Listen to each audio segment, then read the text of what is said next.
አዙሪት ሊያበቃ ይገባል የሚል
አመሰግናለሁ። በሰሜኑ የሀገራችን ክፍል ተከስቶ የነበረውን ጦርነት በሰላማዊ ሁኔታ እንዲቋጭ የተለያዩ አካላት ጥረት አድርገው ነበር። ያም ፍሬ አፍርቶ ጥቅምት 23 ቀን 2015 ዓ.ም በፕሪቶሪያ የሰላም ስምምነት ተፈጽሞ በኢትዮጵያ በሰሜኑ የሀገሪቱ ክፍል ተፈጽሞ ሲካሄድ የነበረው ጦርነት ተቋጭቶ አሁን ሰላም ሆኗል። ዛሬ በአዲስ አበባ በዚህ ሰዓት የተካሄደ የሚገኘው ሁነትም ይህ የጦርነት ድባብ በሰላማዊ ሁኔታ እንዲቋጭ አስተዋጽኦ ላበረከቱ አካላት እውቅና የሚሰጥበት መርሃ ግብር ነው በዛሬው ዕለት የተካሄደ የሚገኘው በዚህ በአዲስ አበባ በወዳጅነት አደባባይ ነው።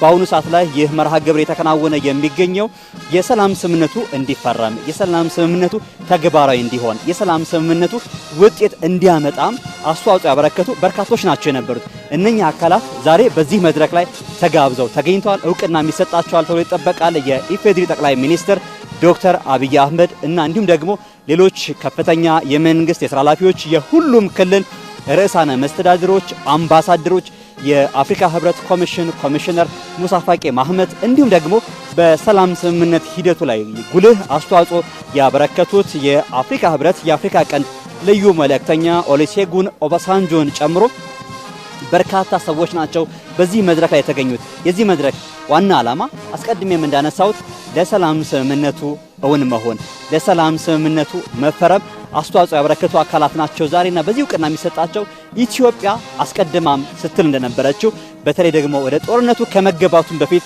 የኢትዮጵያ አቋም አንድ ነበር። የትኛውም ችግሮች መፍትሄ የሚመጣው በሰላማዊ መንገድ ብቻ እንደሆነ ኢትዮጵያ ደጋግማ ስታነሳ ነበር። የሐሳብ ልዩነቶች ሊኖሩ ይችላሉ። የሐሳብ ልዩነቶች ግን ሊፈቱ የሚችሉት በሰላማዊ መንገድ በመነጋገር በሰላማዊ መንገድ እንዲፈቱ በርካታ ጥረቶች ሲደረጉ ነበር። መጨረሻ ላይም ታዲያ ይህ ጥረት ይህ ሂደት ፍሬ አፍርቶ ነው አሁን ላይ የሰላም ስምምነት ተፈርሞ የሰላም ስምምነቱም ተግባራዊ ሆኖ በኢትዮጵያ የጦርነት ድምጽ ሳይሆን የሰላም ድምጽ የሚሰማበት በኢትዮጵያ በአጠቃላይ በሁሉም አቅጣጫ ሰላም የሚባልበት ጊዜ መጥቶ ዛሬ ለዛ ለሰላም ሂደቱ መምጣት አስተዋጽኦ ላበረከተው አካላት እውቅናና ሽልማትም የሚበረከተው እውቅናም የሚሰጥበት መርሃ ግብር በዚህ በአዲስ አበባ በወዳጅነት አደባባይ የተካሄደ የሚገኘው ይህ መርሃ ግብር ከደቂቃዎች በኋላ ሙሉ በሙሉ የሚቀጥል ነው የሚሆነው። በዚህ በሰላም ሂደቱ ላይ አስተዋጽኦ ያደረጉ ሁሉም በዚህ ተገኝተዋል። በተለይ የሰላም ስምምነቱ ሲፈረም ኢትዮጵያ የነበራት አንዱ አቋም ነበር ለአፍሪካዊ ችግሮች አፍሪካዊ መፍትሄ የሚል አቋምን ይዛ ነው ኢትዮጵያ እየሰራች የቆየችው። በዚህም ሂደት ችግሩ የተፈታው በአፍሪካ ህብረት ጥላ ስር ሆኖ ነው። በአፍሪካ ህብረት ጥላ ሆኖ ነው ኢትዮጵያን የራሳቸውን ችግር በራሳቸው ተነጋግረው በደቡብ አፍሪካ በፕሪቶሪያ ይፈቱትና ይህ መርሃ ግብር ታዲያ በአፍሪካዊ ችግሮች አፍሪካዊ መፍትሄ እውን እንደሚሆን የሚያረጋግጥም ነበር። አሁን መርሃ ግብሩ ጀምሯል። ተመልካቾቻችን መርሃ ግብሩን እንድትከታተሉት ከወዲሁ ጋብዛለሁ።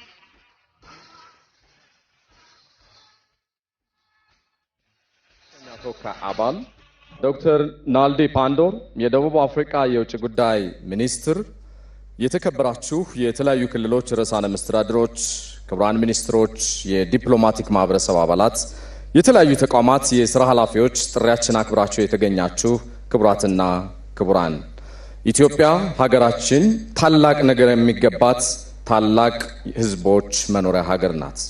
ይህንን ለማድረግና መጻኢ ዕድል ፈንታዋን ከህዝቦቿ ጋር ለመወሰን ዛሬ በይፋ ያሳለፍነውን የጦርነት ምዕራፍ ዘግተን አዲስ የሰላም አየር እንዲሰፍንና እንድናበስራት ጦርነት ይብቃ ሰላምን እናጽና በሚል መሪ ሐሳብ ወደ ተዘጋጀው ልዩ መርሃ ግብራችን እንኳን በደህና መጣችሁ። Today's guest of honor, Your Excellency Abiy Ahmed, Prime Minister of the Federal Democratic Republic of Ethiopia, Your Excellency Zinash Tayacho, First Lady of the Federal Democratic Republic of Ethiopia, Your Excellency Taggese Chafo, Speaker of the House of People's Representatives, Your Excellency Agenyaw Teshagar, Speaker of the House of Federation, Your Excellency Theodros Mihret, President of the Federal Supreme Court, Your Excellency Dammaqe Mokonnin, Fedri Deputy Prime Minister and Foreign Affairs Minister, Your Excellency Musa Faki Mohammed, Chair of the African Union Commission, Your Excellency Olusegun Obasanjo, AU High Representative for the Horn of Africa, and former President of the Federal Republic of Nigeria, Your Excellency Uhuru Kenyatta, member of the AU High-Level Panel and former President of the Republic of Kenya, Your Excellency Phumzile Mlambo Ngcuka, member of the AU High-Level Operation of the Republic of South Africa, Excellencies Presidents of Regional States, Honorable Ministers, distinguished members of the We begin today's program by thanking you all for graciously joining us on this exceptionally significant day in which our country, Ethiopia, closes one chapter and opens another one by declaring, "Enough with war, let's sustain peace." A warm welcome to you all.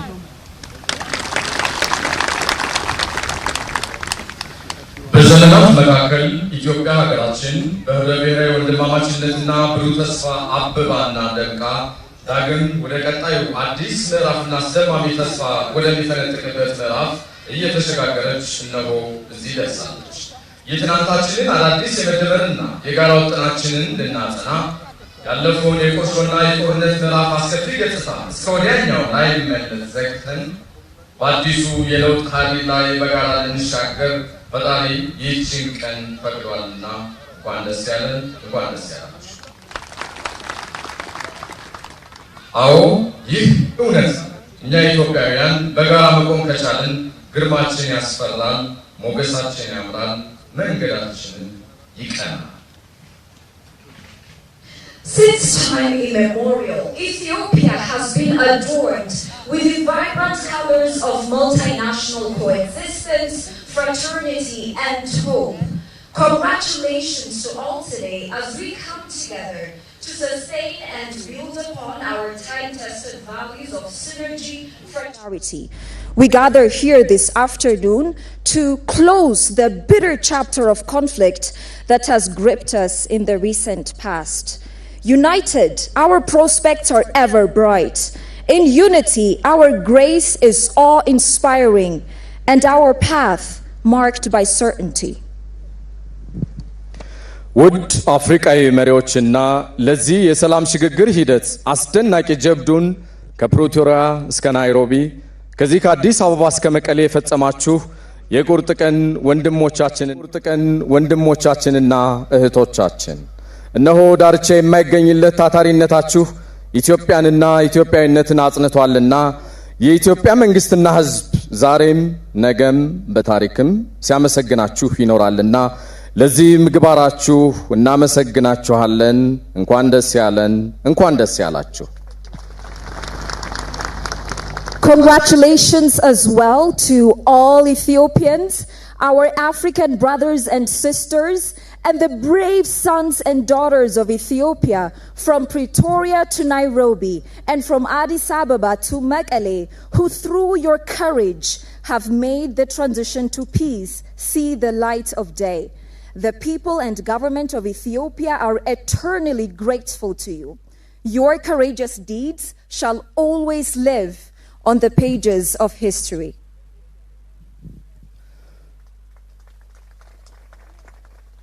ሙሉ መርሃ ግብራችን የምንጀምረው በነበረው አስከፊ ጦርነት ሕይወታቸውን ላጡ ወገኖቻችን የአንድ ደቂቃ የህሊና ጸሎት በማድረግ ይሆናል። ሁላችሁም ከመቀመጫችሁ ትነሱ ዘንድ በታላቅ ትህትና ጠይቃለሁ። አመሰግናለሁ። As we begin today's program, let us first stand up from our seats to observe a minute of silence to remember and to honor the lives of the dear sons and daughters of Ethiopia who lost their lives to the war. The minute begins now.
እናመሰግናለን።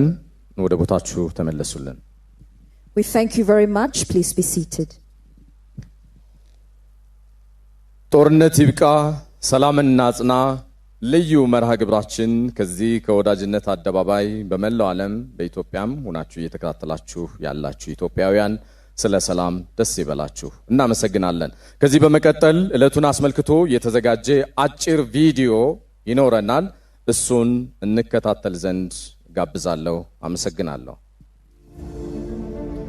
As we proceed with today's program, we kindly ask for your attention as we screen a short introductory video depicting in brief the journey and the process that led to secure the peace. ኢትዮጵያውያን በረጅም ዘመናት ታሪካቸው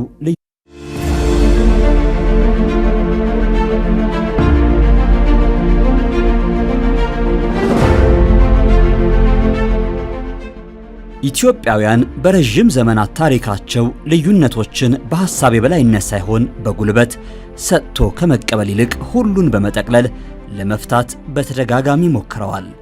ውጤቱ ግን ያለሙት ሳይሆን መከፋፈል፣ መገዳደል፣ መዳከምና ሀገራዊ ድህነት ሆኗል። ይህ የመጠፋፋት አዙሪት ሊያበቃ ይገባል የሚል ድምፅ የዛሬ 5 ዓመት በኢትዮጵያ ተስተጋባ። ኢትዮጵያ የሁላችን ሀገር የሁላችን ቤት ናት። በአንድ ሀገር ውስጥ የሐሳብ ልዩነት ይኖራል። የሐሳብ ልዩነት እርግማን አይደለም። ልዩነት እንዳለ ሆኖ መደማመጥና በመርህ ላይ ተመስርተን መግባባት ስንችል የሐሳብ ልዩነት በረከት ይዞልን ይመጣል። ያኔ የወንድማማችነትና የትብብር መንፈስ በአራቱም የኢትዮጵያ አቅጣጫ ጎላ ብሎ ተሰማ። ሁሉም ከትናንት የተሻለች ኢትዮጵያን መናፈቅ ጀመረ። ኢትዮጵያም በተስፋ መንገድ መጓዝ ቀጠለች።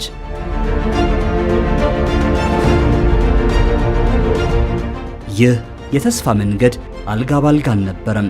ይልቁንም ጋሬጣዎች የበዙበት እንጂ። ከሰላም ሻማ የፈነጠቀውን ብርሃን በስጋትና እልቂት አውሎ ንፋስ ለማጥፋት እዚህም እዚያም ሞት መደገስ ጀመረ። የኢትዮጵያ ሕዝብ ማስተዋል ያለበት ነገር ወንድም ወንድሙን ገሎ አያሸንፍም፣ ወንድም ወንድሙን ገፍቶ አያሸንፍም። ተቃቅፈን ተባብረን መሸናነፍ ካለን በሐሳብና በሐሳብ ብቻ እንዲሆን የበኩሉ እንዲያደርግ ጥሪ ማቅረብ እፈልጋለሁ። ሀገራዊ ለውጡን የሚመራው መንግስት ገና በ2 ዓመት ቆይታው በመቶዎች የሚቆጠሩ ግጭቶችን ለማርገብ ተገደደ። ባለፉት 2 ዓመት ተኩል ዋና የሚባሉ የሰው ህይወት የቀጠፉ፣ ንብረት ያወደሙ፣ የመንግስትን ትኩረት የሳቡ 113 ግጭቶች ነበሩ። ምን ማለት ነው? በእያንዳንዱ ሳምንት የጦርነት ድግስ ነበር።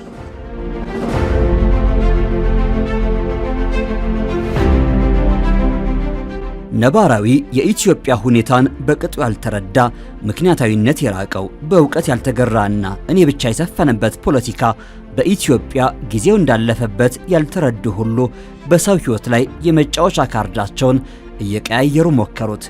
አመጽ፣ ህገወጥ የጦር መሳሪያ ዝውውር፣ ከፋፋይ ንግግሮችና ህገ መንግስቱን በግልጽ የጣሱ አካሄዶች የሀገሪቱ ራስ ምታት ሆኖም ኢትዮጵያንም ደጋግመው አደሟት።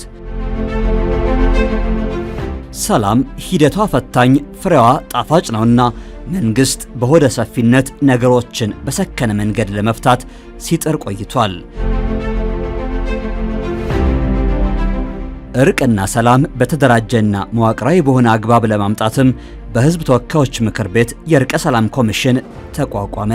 ብንሰማ ብለው እናቶች ስለ ሰላም አነቡም፣ ስለ ሰላም ዞረው ጥሪ አቀረቡም።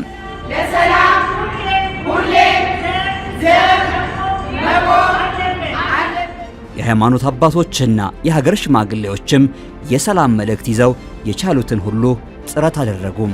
ለሰላምና ለብሔራዊ አንድነት ከምን ጊዜ የሚበልጥ ቆርጠው እንዲነሱ በትህትና እናሳስባለን። መንግስት በአንድ በኩል ህዝቡ የናፈቀውን ልማት ለማምጣት እየጣረ፣ በሌላ በኩል ደግሞ ሀገሪቱ ወደ ደም አፋሳሽ ጦርነት እንዳትገባ በሆደ ሰፊነት ችግሮቹን ለመፍታት መጣሩን ቀጠለም። ጦርነት አይጠቅምም፣ አሸናፊ አያደርግም።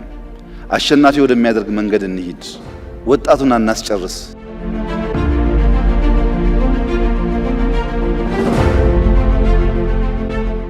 ሆኖም ስለ ሰላም የተደረገው ጥረት ሳይሳካ ቀርቶ ኢትዮጵያ ጦርነት ውስጥ ገባች።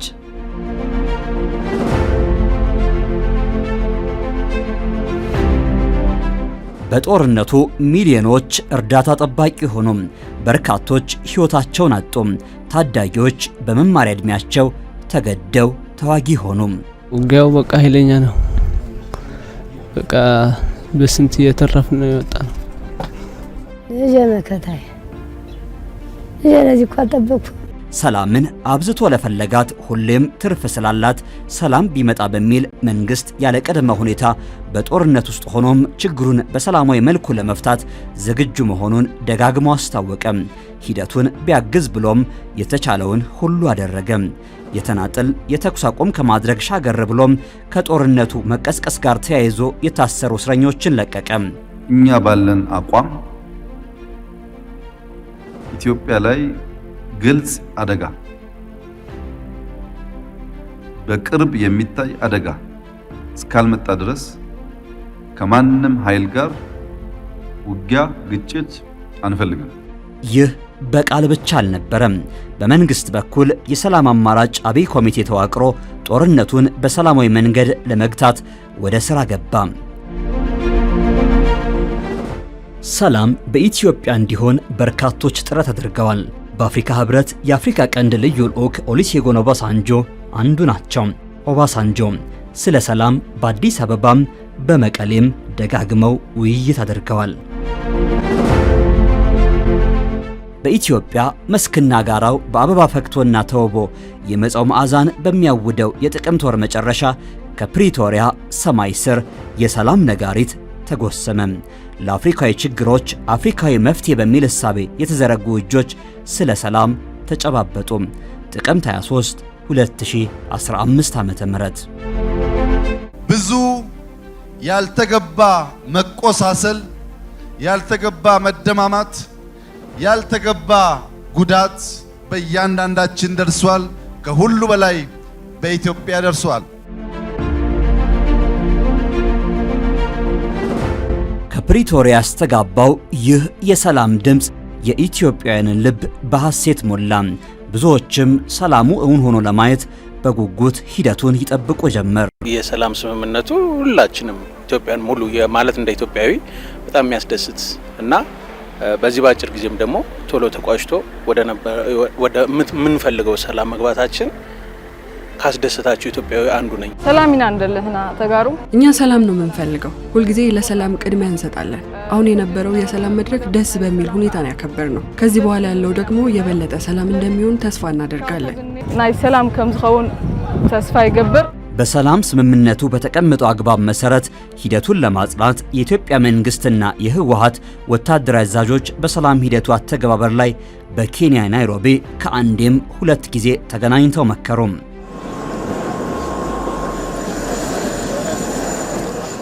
ታህሳስ 17 2015 ዓ.ም በሰላም ሂደቱ የማይዘነጋ ሌላኛው ቀን። ሰላም በራሱ እስኪመጣ እንዲሁ ቆመው የሚጠብቁት አይደለም። አብልጠው የሚናፍቁት አብዝተው የሚጠጉት ነውና በዚህ ዕለት በህዝብ ተወካዮች ምክር ቤት አፈ ጉባኤ የተመራ ከፍተኛ የመንግስት የልዑካን ቡድን ወደ መቀሌ ያቀና። በቆይታውም ከህወሓት ከፍተኛ አመራሮችና ከተለያዩ የህብረተሰብ ክፍል ተወካዮች ጋር መከረም።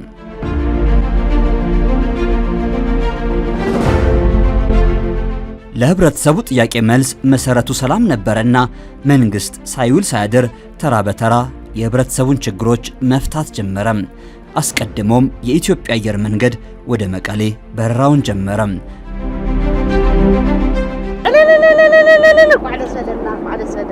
ጦርነት ያራራቃቸውን ሰላም አስተቃቀፋቸው። ብዙዎችም በደስታ ነቡ።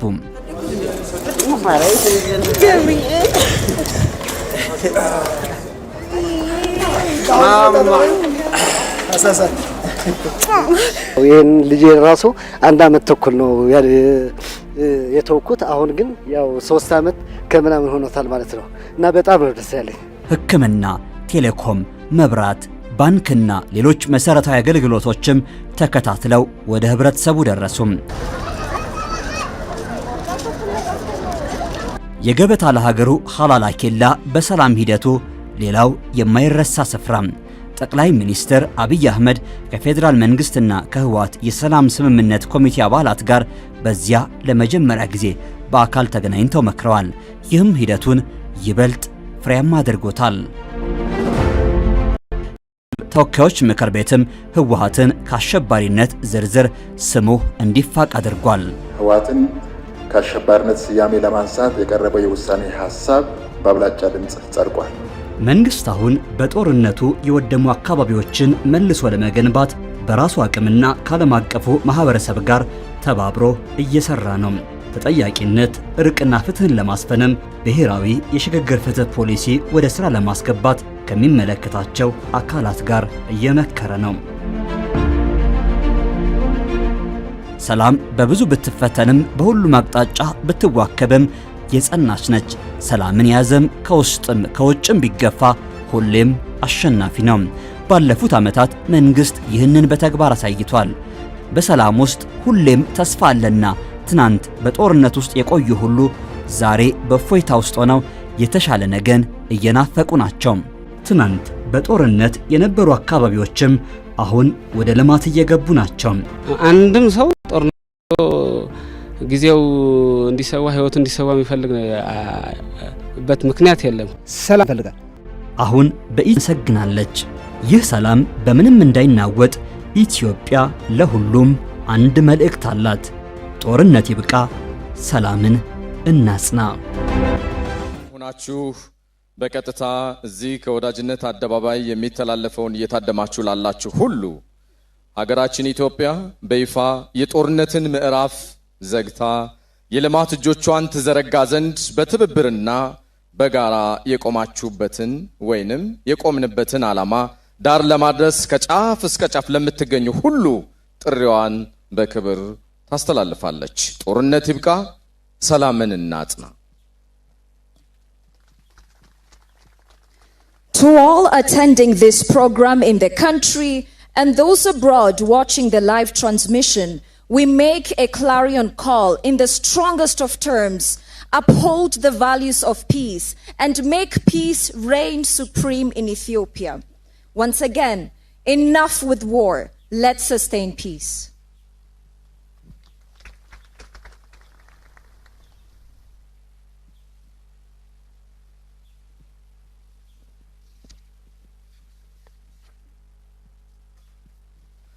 እናመሰግናለን። መርሃ ግብራችን አሁንም ይቀጥላል።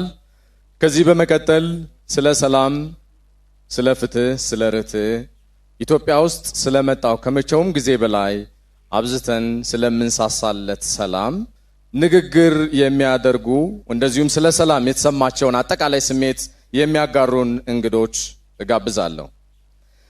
በዚህ መሰረት የመጀመሪያው ተናጋሪያችን የሚሆኑት የደቡብ አፍሪካ የውጭ ጉዳይ ሚኒስትር ዶክተር ናሌዲ ፓንዶርን ይሆናል። ወደ መድረክ ጋብዛለሁ። አመሰግናለሁ።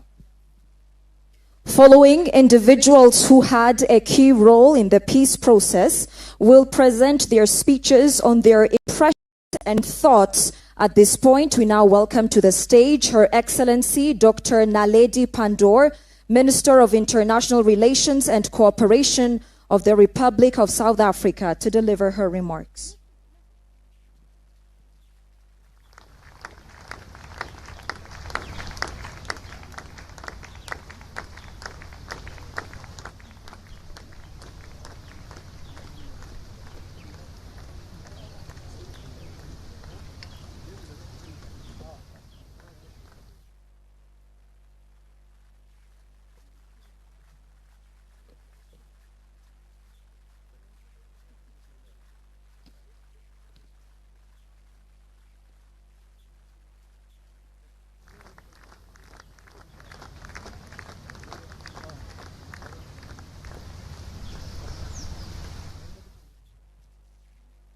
Thank you very much to the program directors.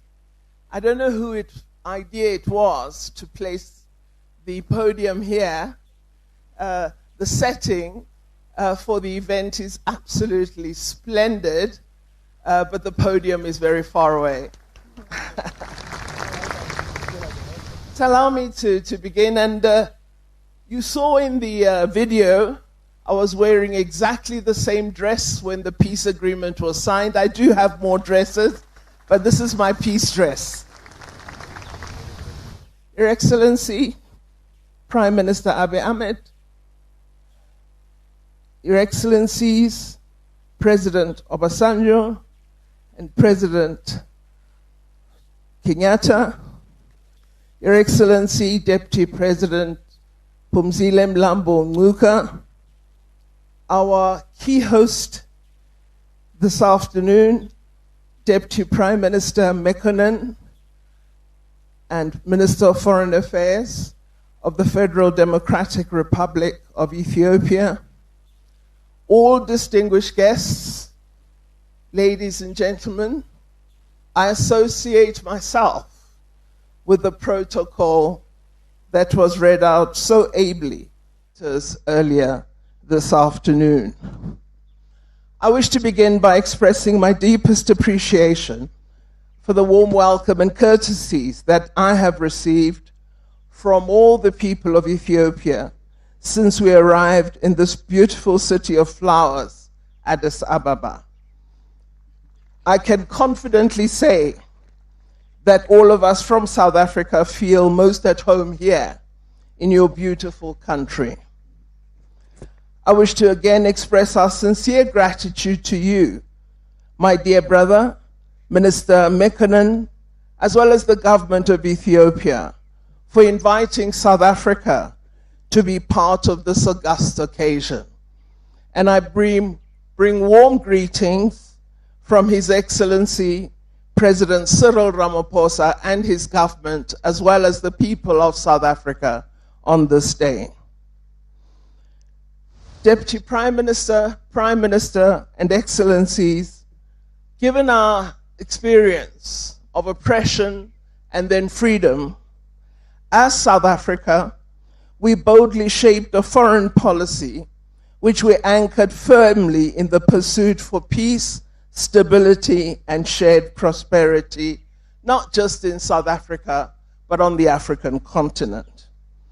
I find it extremely encouraging and fitting that we gather here today to celebrate the success of Africa's own peace initiative.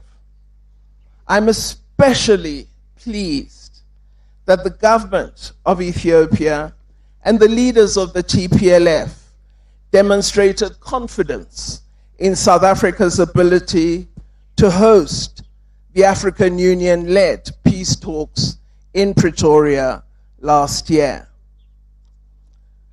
On the 2nd of November in 2022, we witnessed the spectacle of a true Ethiopian spirit. Pretoria reflected a true commitment to address conflict on the continent and to ensure that we lead in peace. We are heartened by the role that our apex multilateral organization, the African Union, and its leadership played in this process. And we honor you, AU Commission Chairperson, Honorable Faki Mohammed, for the role that you have played. Of course, we expect no less a role than such from our African Union and from ourselves as member states. Our continent, as we have seen, is endowed with excellent mediation and conflict resolution expertise. The role played by the panel, under the leadership of His Excellency President Obasanjo, supported by His Excellency President Kenyatta and Her Excellency Deputy President Mlambo Nguka, brings pride to our aspiration for African solutions for African problems. We've been closely observing the implementation of the cessation of hostilities agreement. And we are really, really encouraged and pleased to say that the progress that we've noted gives us all hope that silencing the guns in Africa is no longer a slogan, it is a strong possibility. And we hope that out of this agreement, the people of Africa will realize that conflict is what is causing us to experience underdevelopment, and that peace is the only route to development. And so all of us must exercise every effort to ensure that we enjoy peace on the African continent. I really wish to commend all parties in the steps they have taken to implement the Pretoria Agreement. The launch of the various structures relevant to the agreement has been, I think, very, very important, and we've seen the African Union monitoring, verification, and compliance mission playing a very important role in the peace-building process in the Tigray region. I wish to commend the continued commitment and support of the Ethiopian National Defense Force as well as the TPLF to the processes required by the agreement. I wish to conclude by appealing that in the process of implementing the agreement, no child, no woman, no person must be left behind. Humanitarian aid must reach all corners of the affected communities. All of you gathered here as leaders know that the success of a negotiation is judged not by the signing, but by what happens after we have signed the agreement. The progress we've noted thus far is testament that together and united in pursuit of peace, stability, and development, we as Africans can achieve much more. These are aspirations enshrined in our Agenda 2063, which refers to a peaceful and secure Africa for a prosperous Africa based on inclusive growth and sustainable development. It is most historical that the lessons of peace for Africa should come from the great nation that's never been colonized, Ethiopia. And it is correct that it should come just from here. We have now learned lessons on how best to resolve our disagreements, that we must resolve them through dialogue. I hope we'll continue to see a meaningful improvement in the silencing of the guns on our continent, in the promotion and protection of human rights, not just here in Ethiopia, but in every country on our wonderful continent of Africa. Our people yearn. They yearn for peace. They yearn for freedom. They yearn for the enjoyment of human rights. They yearn for prosperity. And together, the lesson we see here is we can make it happen. And I wish all success in this process. I thank you.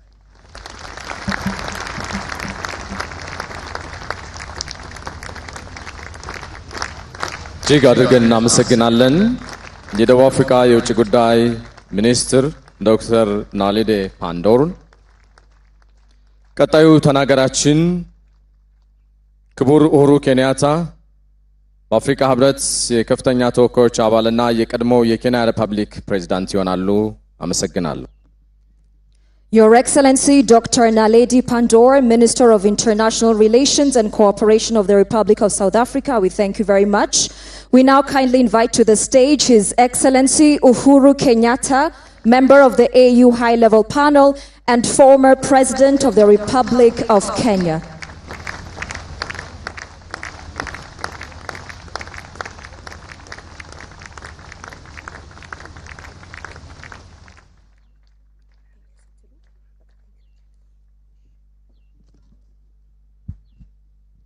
Your Excellency, Prime Minister Abiy Ahmed, Prime Minister of the Federal Republic of Ethiopia, and a dear brother, Your Excellency the First Lady, Your Excellency Musa Faki Mohammed, Chairperson of the African Union, all protocols observed. Let me agree with Minister Pando, this is a long walk from where we were sitting. We should have been closer. But I can promise you it's a far shorter walk than what Prime Minister Abiy makes us do when he's taking us around the projects around the country. So thank God that it's here.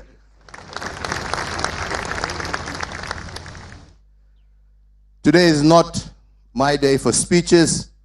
Today is the day for the people of Ethiopia. But I must say how proud I am, happy I am to be part of this process for a country that I love, a country that is my neighbor, and a country that is at the heart of the African continent.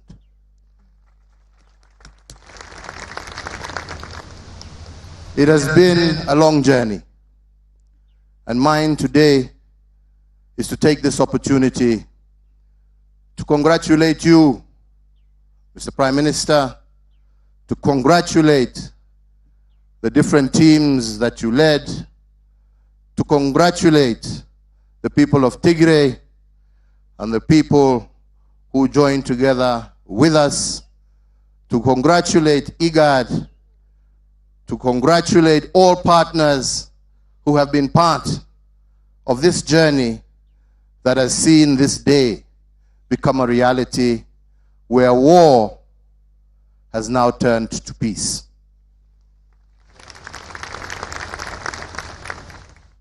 Ethiopia is a country of great potential.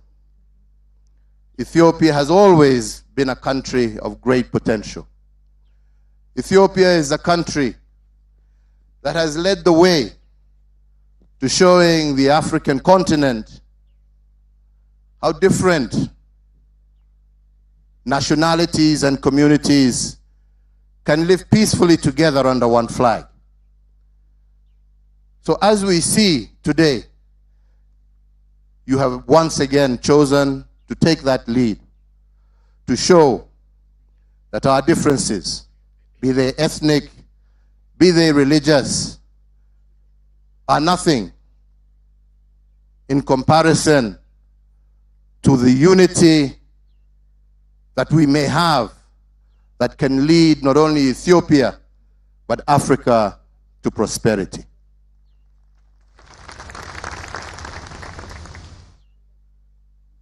The commitment shown, the leadership of the African Union, has indeed proved, as Minister Pumzile has said, that Africa can resolve her problems if left alone to do so. That Africa has the capacity to work out her problems. And I believe what has happened here in Ethiopia is clear testimony to that fact. And we look forward for Ethiopia now beginning to take her rightful role as she brings peace to herself, to take leadership in bringing peace to other conflict areas across the continent of Africa. Ladies and gentlemen,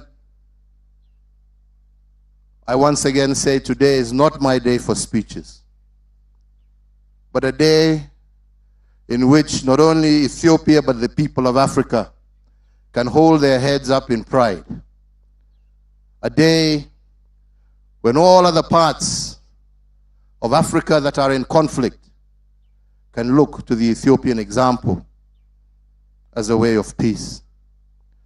A way of peace so that our people can progress, our people can have prosperity, our people can have freedoms that they cherish, our people can have countries where they are proud to live in as opposed to being refugees.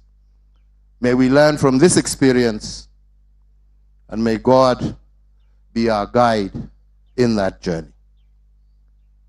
Long live Ethiopia. Long live the people of Ethiopia. Long live Africa. Exba Ethiopia Ibarak. Asante sana. Thank you very much.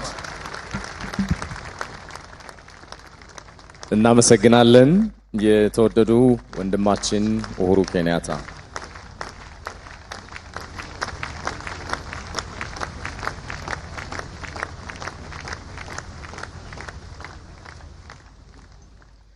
ቀጣዩ ተናገራችን ክቡር ኦሉሴጉን ኦባሳንጆ በአፍሪካ ህብረት የአፍሪካ ቀንድ ከፍተኛ ተወካይና የቀድሞው የናይጄሪያ ፕሬዝዳንት ይሆናሉ። አመሰግናለሁ። Mheshimiwa Uhuru Kenyatta, tunashukuru sana. Excellencies, ladies and gentlemen, at this point, join us now in welcoming to the stage His Excellency Olusegun Obasanjo, AU High Representative for the Horn of Africa and former President of the Republic of Nigeria.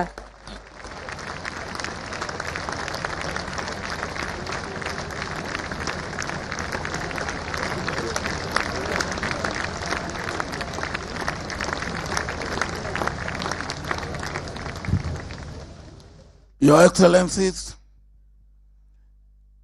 if the distance is long, we can cut it short by running.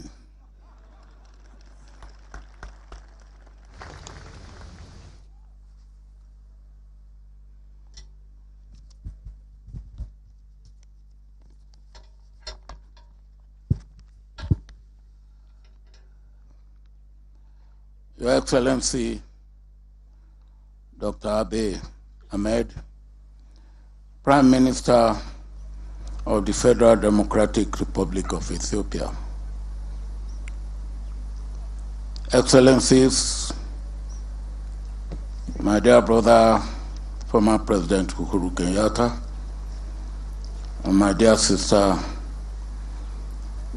former Deputy President Dr. Nsule Nkunka.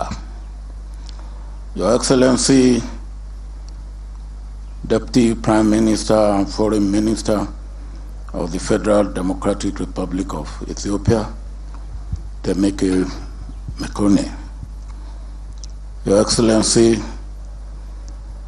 Ambassador Musa Faki Mahamat, Chairperson of the AU Commission, the Chairperson of the Peace and Security Council, Your Excellency Ambassador Bankole Adeoye, Commissioner for Political Affairs, Peace and Security, Excellencies, members of the Diplomatic and Consular Corps, distinguished ladies and gentlemen. On behalf of the members of the AU High-Level Panel, former President of Kenya, His Excellency Uhuru Kenyatta, and former Deputy President of South Africa, Dr. Nsule, I wish to thank the Prime Minister and the federal government for organizing this important event that brings us together to take stock of lessons learned from the Africa Union-led and Ethiopian-owned peace process, as well as to also congratulate ourselves for the commendable work that has brought lasting peace to this beautiful country of Ethiopia. From my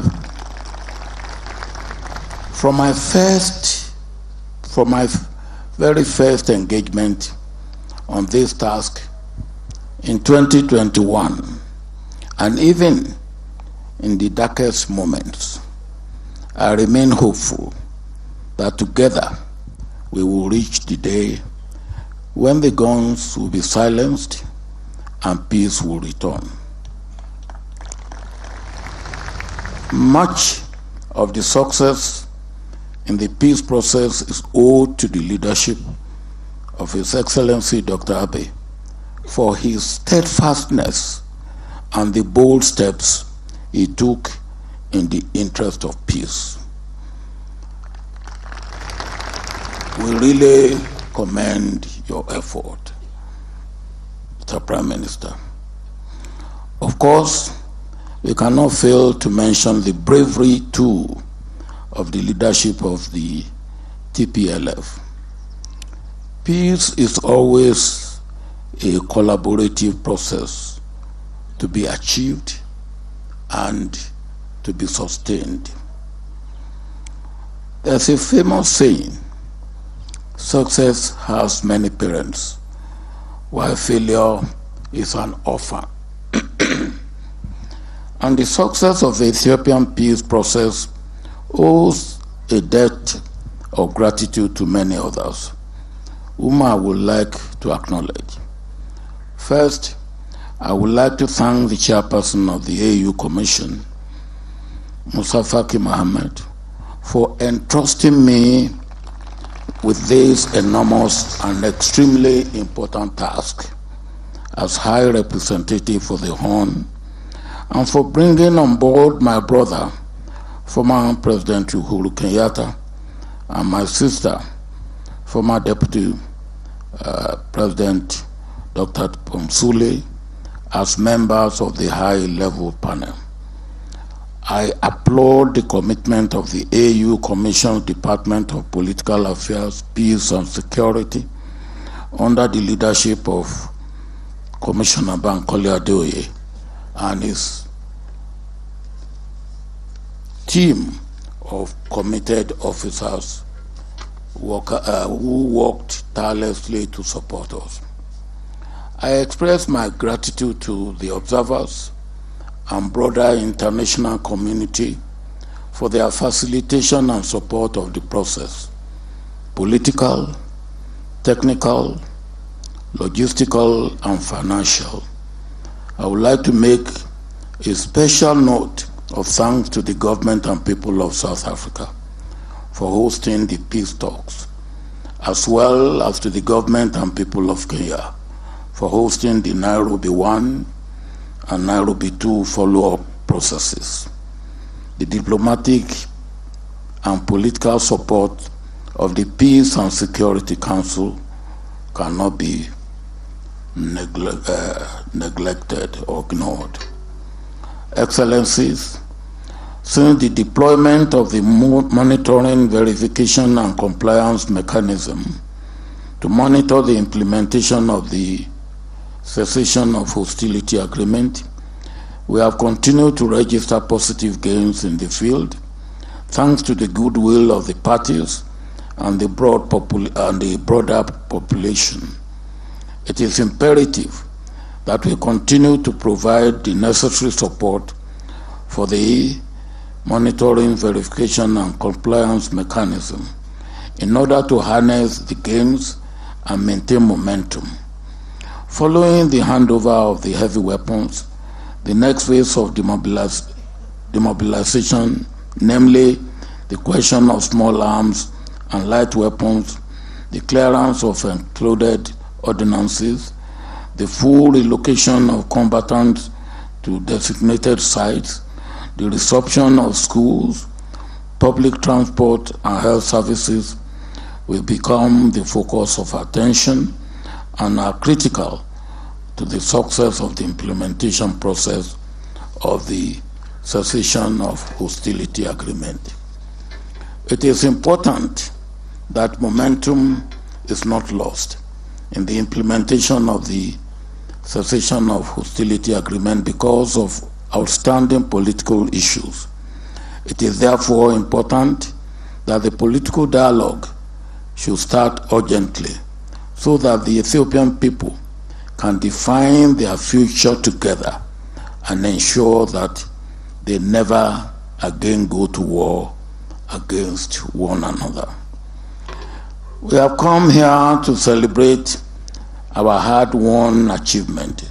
However, in a necessary world of realism, it is important to acknowledge that the process towards rebuilding the physical infrastructure and social fabric of Ethiopian society has only just begun.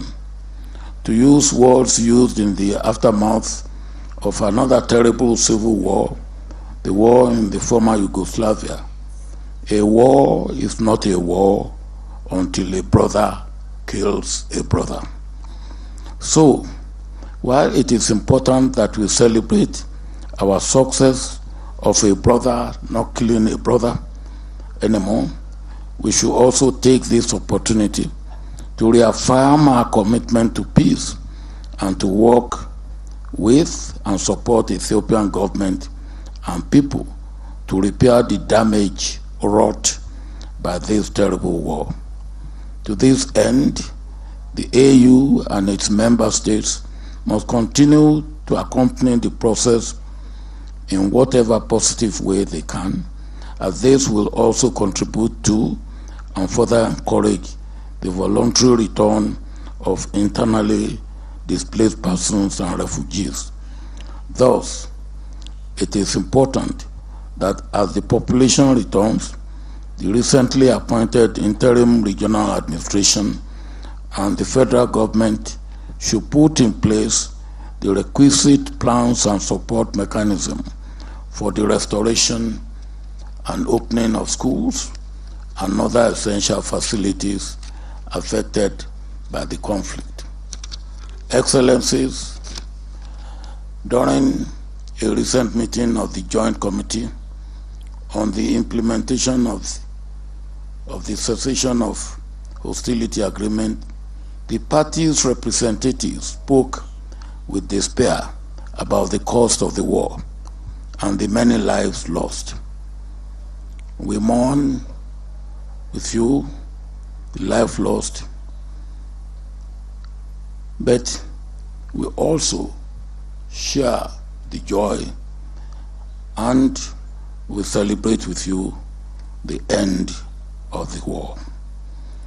But they also spoke of the hope and relief that peace had brought them, stressing that they have learned the full awful cost of war. It is this message of hope and affirmation that I want to leave with you as I invite you to continue cooperating and supporting the AU as we accompany Ethiopia on this journey of reconciliation, rehabilitation, reconstruction, and durable peace and development. I have great hope for the unity, peace, security, stability, development, and progress of this country as one of the leading nations, if not the leading nation of Africa in the immediate future. You have what it takes to be in that position. Enough with war. Let's sustain peace. In this case, we must treat peace like we treat love, not to be taken for granted. Peace must always be massaged. I thank you for listening.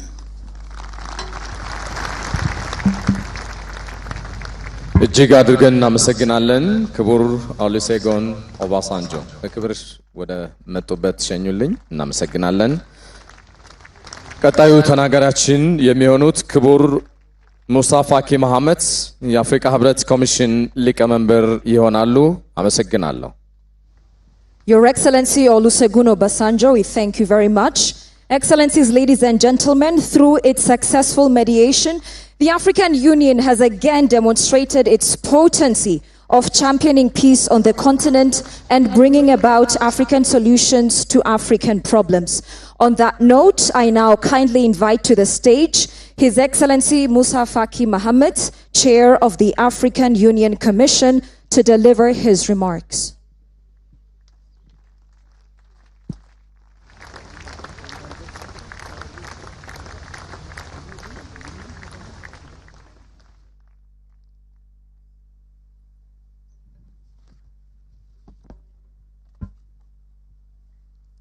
Your Excellency Dr. Abiy Ahmed, Prime Minister of the Federal Democratic Republic of Ethiopia, Excellency the Speaker, Your Excellency Demeke Makonnen,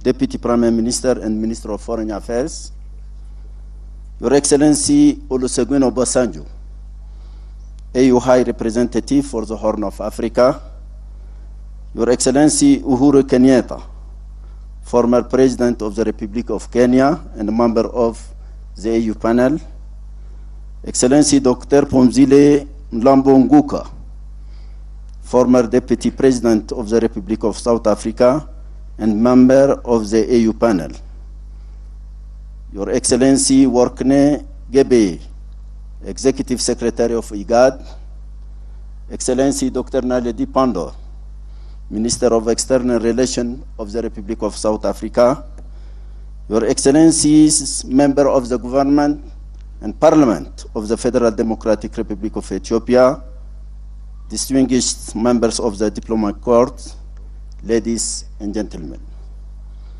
The moment is very auspicious to speak about peace in this great country, 2 days after Eid al-Fitr and a week after Orthodox Easter, both key moments to reflect on the power of forgiveness, the power of peace, and the importance of the renewal of faith.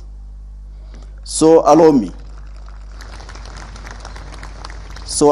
at the outset to thank you for organizing this important event and for inviting the African Union to participate. It's a real honor to be among you today. Today is about peace, what Ethiopia has experienced to find it, and what we all owe it, which is life itself, but also the dignity it gives to man. And I believe that the lessons and experience of Ethiopia apply far beyond its borders. And that is what I would like to touch on briefly with you today. Both the lessons given to us by conflict and those of its resolution.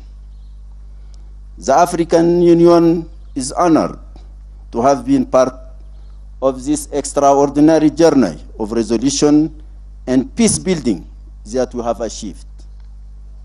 Let me thank you most sincerely for the confidence you showed in the African Union, and in so doing, your deep conviction to the principle of finding home-ground African solutions to Africans' problems.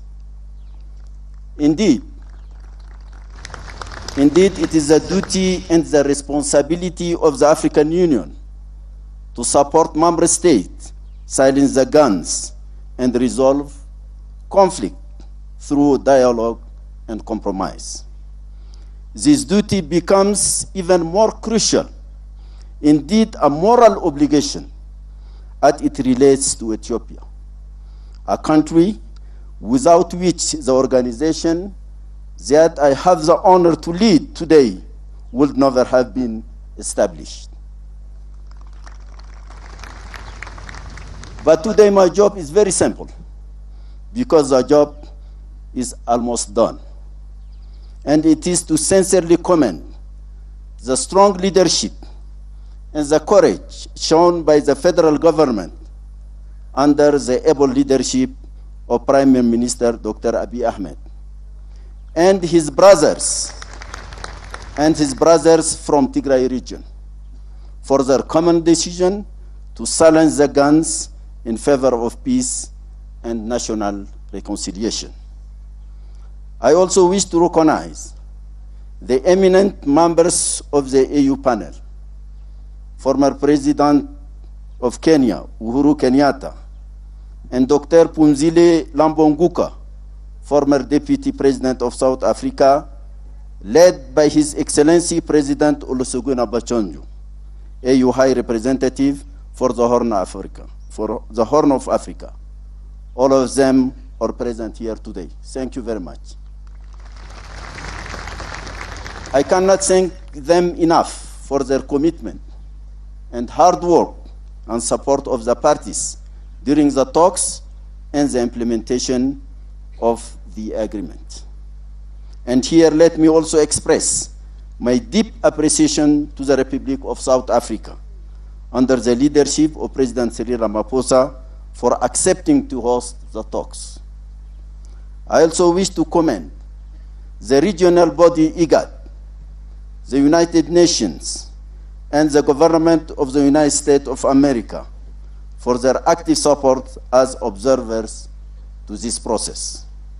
I think also all our partners. The African Development Bank was also a key partner. Thank you. We know that much still remains to be done. The process of political dialogue, transitional justice and disarmament, demobilization and reintegration. But with peace, everything is possible. Together, with the will and the determination of your leaders. And it is the same will and determination that brought the parties to the negotiation table to end the war and began the road to peace and national reconciliation. I was personally a witness to this strong will and determination of the parties as they negotiated a truly Ethiopian-owned process. The courage, wisdom, and frankness they displayed during the talks was something I will not forget. I was also pleasantly surprised that they decided to conduct their talk in Amharic and in camera, in so doing, owning the process and its outcomes. I look forward to seeing the same candor in the planned national dialogue, a key component of the implementation of the agreement. I look forward to the equal inclusion of women in these key processes. Your Excellencies, Ethiopia knows the price of war and the price of peace. Ethiopia also possesses the collective wisdom and experience to rebuild back better and stronger.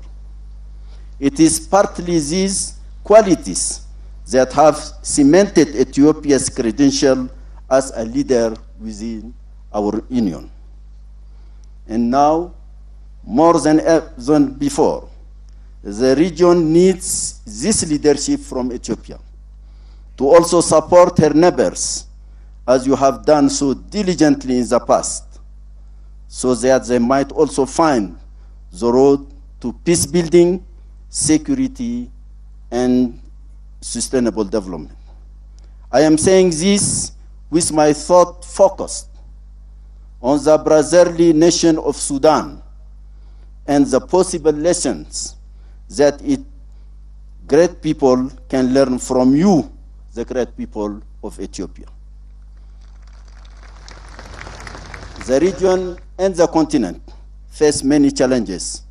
There is no doubt about it. But as we have seen in the past, our collective strength lies in our collective unity. A people united can never be defeated. The legitimate aspiration and expectation of our peoples is what will strengthen this unity at national and continental levels. And let me conclude with the wise word of Nelson Mandela. In the end, reconciliation is a spiritual process which requires more than just a legal framework. It has to happen in the hearts and minds of people and of the court. Thank you.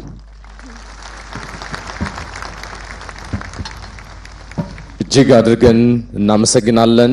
የተከበሩ ሙስጠፋ ኪ መሐመድ የአፍሪካ ህብረት ኮሚሽን ሊቀመንበር በክብር ወደ መጡበት ሸኙልን።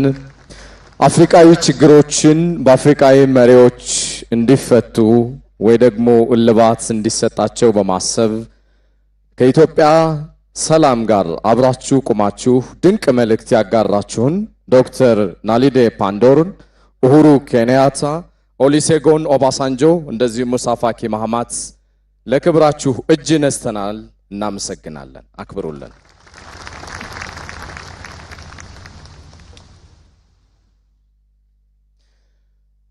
የህይወትን ጣዕም ልኬት እንደዚሁም ደስታና ሐዘን ከምንገልጽበት የኪነ ጥበብ ዘርፎች አንዱ ሙዚቃ ነው እናም ኢትዮጵያ በቅርቡ ያሳለፈችውን አስከፊ የሰቆቃ ጊዜና የመጻኤዋን ብሩህ ዕድል ፈንተዋን እንደዚሁም የፍካት ዘመን የሚያስቃኘን ቀጣዩ ሙዚቃዊ ድራማ ተከታተሉ ዘንድ ጋብዛለሁ ይሄ ሙዚቃዊ ድራማ ባንጋፋው የአዲስ አበባ ዩኒቨርሲቲ ተማሪዎችና መምህራንም የተዘጋጀ ነው አመሰግናለሁ Art is an expression of life's joys and sorrows, triumphs and challenges. We now proceed to a musical that expresses the country's recent pain and happiness as depicted through a form of art. The musical has been prepared by teachers and students of the Addis Ababa University.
nuftani baganagaan nuftani baganagaan nuftani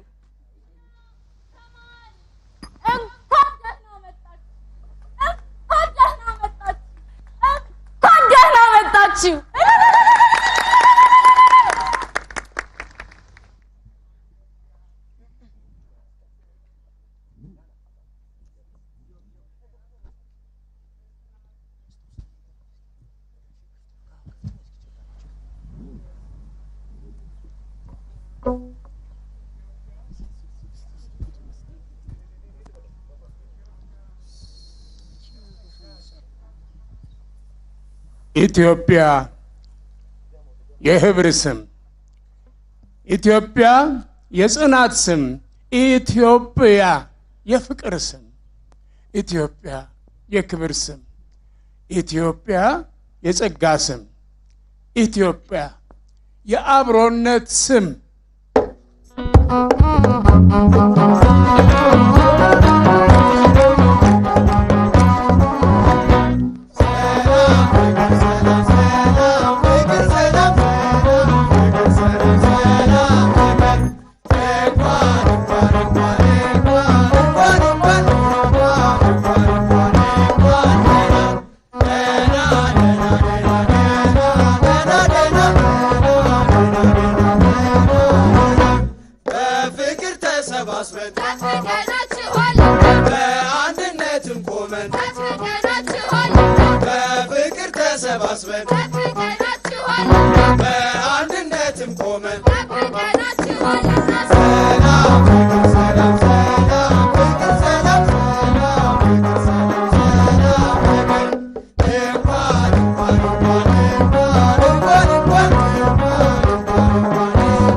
Great that we are gathered here for the sake of peace and about peace. ላለፉት በርካታ ዓመታት ሰላም አጥተናል፣ ፍቅር ነስቶናል፣ ልቦና ርቆናል፣ ቀልብ ተገፈናል፣ ትዕግስት አጥተናል። ኢትዮጵያ የፍቅር ምድር ናት እኮ ለልጆቿ ቀርቶ ለእንስሳቱ ለአራዊቱ ለተፈጥሮ ቀርቶ ለፈጣሪዋ መክበሪያ መደሰቻ የሆነች ድንቅ ምድር ናት ኢትዮጵያ። ይሁንና አንዳንዴም በብዙም ጊዜ በልጆች መጥፎ ግብር ምክንያት ማስታወስ የማንሻው ክፉ ጊዜያት አሳልፈናል። የግጭት ጊዜ፣ የመከራ ጊዜ፣ የዋይታ ሰቆቃም ጊዜ ተራምደናል። በሐሳብ ተለያይተን በሐሳብ ተቀራርበን በሐሳብ ተራርቀን በሐሳብ ተቃቅረን እናውቃለን። በፍቅር እንደኖርን ሁሉ ለጠብ እንነሳለን። በሰላም እንዳሳለፍን ሁሉ ለጦር እንጋበዛለን። በአብሮነት እንደቆምን ሁሉ በክፋት እንለያያለን። የዚያን ጊዜ ጩኸት፣ የዚያኔው መከራ፣ የሴቶች ዋይታ፣ የእናቶች ለቅሶ፣ የአዛውንቶች ሐዘን፣ አቤት ግጭት ስቃይ ነው። አቤት ጦርነት ፍዳ መርገምት ነው።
ባለቅኔው እንዳለው ያ ጸጋዬ ያ ሎሬቱ ብዕረ ብርቱ ሰይፍ ቃላቱ ሐሳብ ምርቱ ሊቀውነቱ እርሱ ራሱ ያኔ እንዳለው አፋዊ ሆን ሕያው ሳንሆን አፋዊ ቃለ ሕይወት ሳንሆን ብኩን ቃል አፍ ብቻ እንጂ ቤታችን አንድ ነው።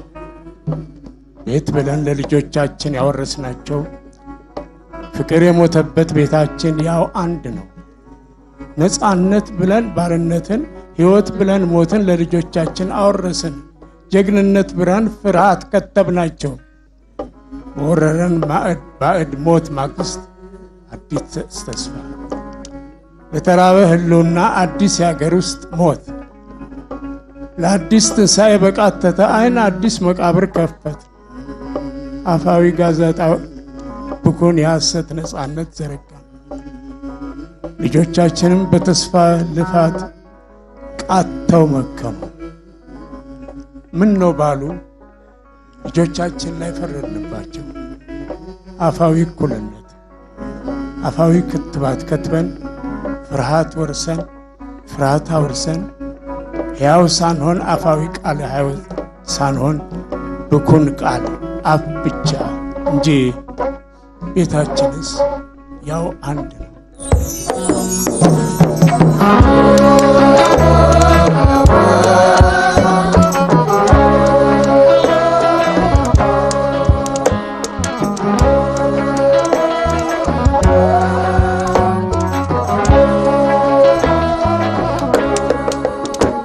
ሞት ስንቱን ነጠቀን ዋይ ዋይ ታያስደቀ ጥርስ ከንፈር በላች ፈገግታ ተነጥቃ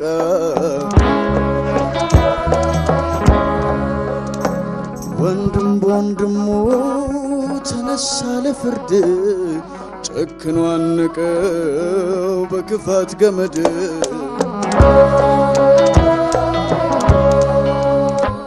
ልጅ ከእናቱ ራቀ አልፎ ተሰደደ ማጸኗን ገፋን እንዳልተወለደ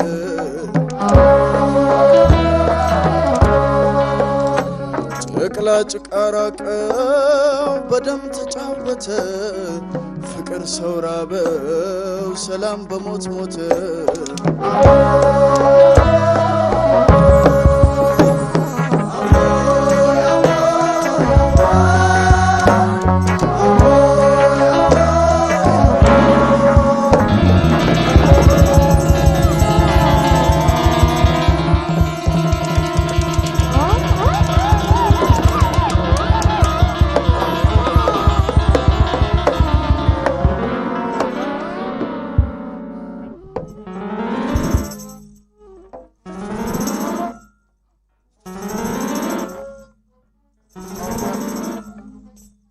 በጠንካራውና ትልቁ መርከባችን ላይ እናተኩር።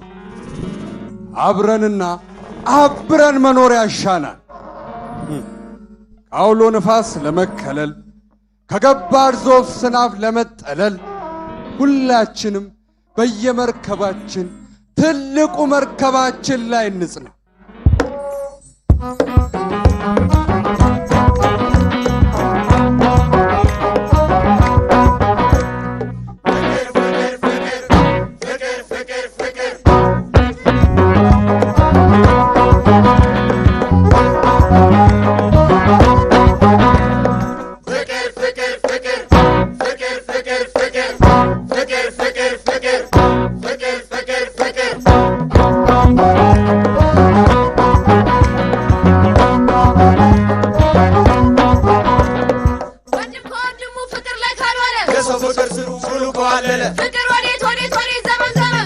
የሁላችን የሁላችን ቀለም ፍቅር ፍቅር ፍቅር ፍቅር ፍቅር ፍቅር ወንድም ከወንድሙ ፍቅር ላይ ካልዋለ የሰው ፍቅር ስሩ ወሉ ከዋለለ ዘመን ዘመን ሀገር እያለችን የሁላችን ቀለም ፍቅር ፍቅር ፍቅር ፍቅር ፍቅር ፍቅር ፍቅር ፍቅር ፍቅር ፍቅር ፍቅር ፍቅር የሚያሻን ትልቅነት ነው።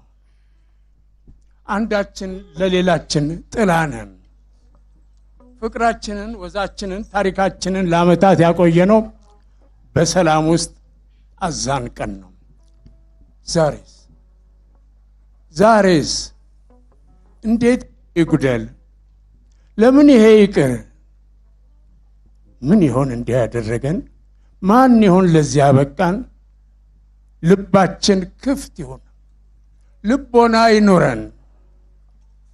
What we need is greatness as a nation, which we seem to be derailed from the challenged by conflicts.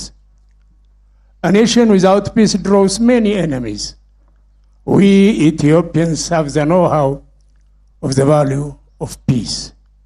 We thrive in peace and live in conflict. We have to dare to talk about our differences, as we have done very recently. We have now become hopes for our citizens and examples for our neighbors. እንደ ሀገር ነባር ከፍታችንን ከለቀቅን ቆይተናል። የሰላም ዋጋዋን መነጣጠቅ ከጀመርን ሰነበት። ሰላም የሌለው ሀገር ጠላቱ ብዙ ነው። በተለይም የሰላም ማጣት በጥቂት ድንኳኖች ውስጥ የሚገታ የጥቂቶች ድንገተኛ ሐዘን ወይም እድል ብቻ አይደለም። ከሌሎች ሀገራት በይበልጥ የሰላምን ጣዕም እኛ ኢትዮጵያውያን እናውቃለን። ከውስጥም ከውጭም በጦርነት የደቀቅን የአንድ ኢትዮጵያ ልጆች ነን። የማንመቻቸው ሀገራት በልዩነታችንና በስንፈኛችን ውስጥ በሚቀብሩት መርዝ ቀይዶ መያዝን የዘመናት ሁሉ ስራ ነው። ከውጭው ስንተርፍ ደግሞ ከውስጥ ጠባሳ ፍቆ የሚያገነግን ትውልድ መረን እየወጣ መረን እያጣ ነው። ከትራንት ዛሬን፣ ከዛሬ ነገ፣ ከነገም የወዲያኛውን ከማየት እንዴት እንናጠባለን? በተቀራረብን ቁጥር እንዴት እንጣጣለን? ሳንታዋወቅ እንዴት እንተናነቃለን? ከቅርቡ ግጭትስ መማር እንዴት ያቅተናል? አለቀለት የምንለው ሰላም በእጅጉ ያስፈልገናል። ተስፋ ሰጪ ስራዎቻችንን ለማድቀቅ ካልሆነ መዘናጋቱ ሩቅ ህልምን ይቀጫል። ጦር ሰባቂ ጥበብ፣ ጦር ጎሳሚ እውቀት፣ ጦር ጠማኝ አባዜ፣ ጦር ራበኝ ልክፍት፣ ጦር ለፋፊ ንግርት። በቃን፣ ይብቃን፣ ይብቃን።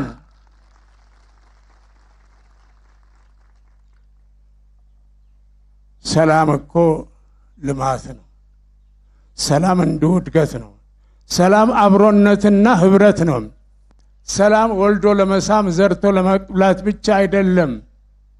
ሰላም ወጥቶ ለመግባት ህይወትን ለመለወጥ ብቻ አይደለም። ሰላም ነግዶ ለማስረፍ ሰምቶ ለማደግ ብቻ አይደለም። ሞቶም በወግ ለመቀበር ሰላም ይሁን አየሩ፣ ሰላም ይሁን መንደሩ። ወደ ሰብአዊነት የቀረበ ሰው ያስፈልገናል። ሰላም በባህሪው ብዙ ነገር ይጠይቃል። መስጠትን እና ከኔ ይቅር ማለትን ይገዳል።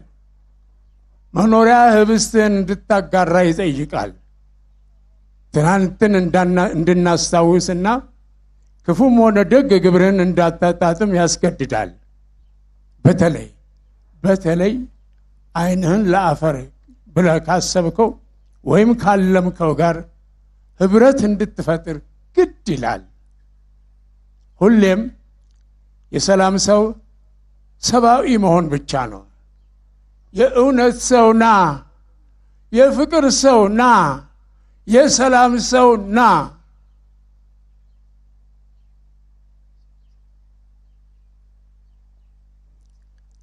የሰላም አዲስ ተስፋ መዝሙር ይዘመር።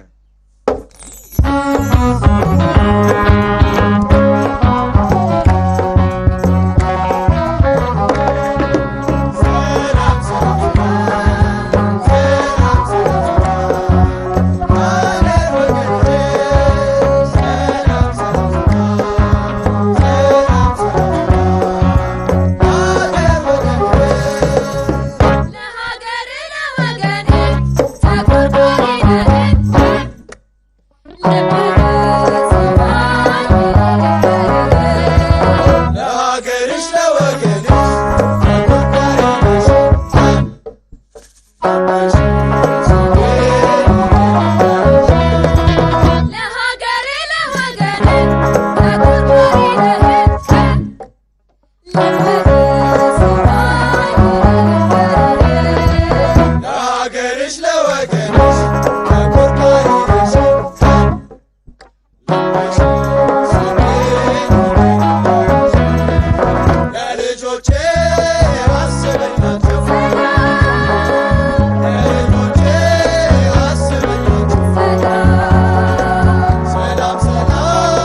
ያለንበት ለሰላም ዘብ እንቁም።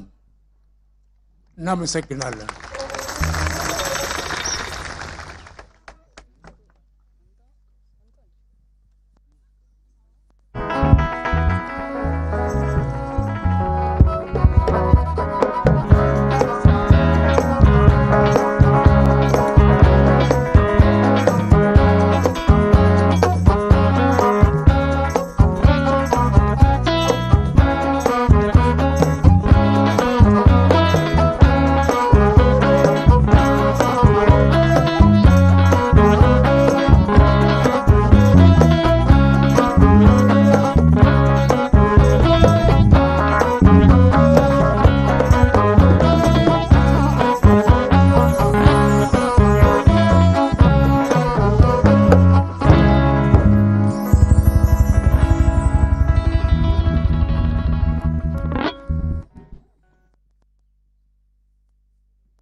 እሺ እናመሰግናለን። ጦርነት ይብቃ፣ ሰላምን እናጽና። እዚህ ከወዳጅነት አደባባይ በቀጥታ እየተላለፈ የሚገኘው ልዩ ዝግጅታችን አሁንም እንደቀጠለ ነው። ወደ ቀጣዩ ምዕራፍ ነው አሁን የምንሻገረው። ከዚህ በመቀጠል እንግዳ ንግግር እንዲያደርጉልን እጋብዛለሁ።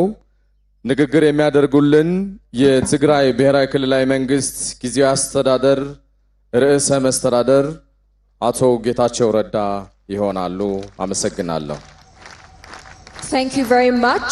Join us now in kindly inviting to the stage His Excellency Getachew Redda, Interim President of the Tigray Regional State Administration, to deliver his remarks.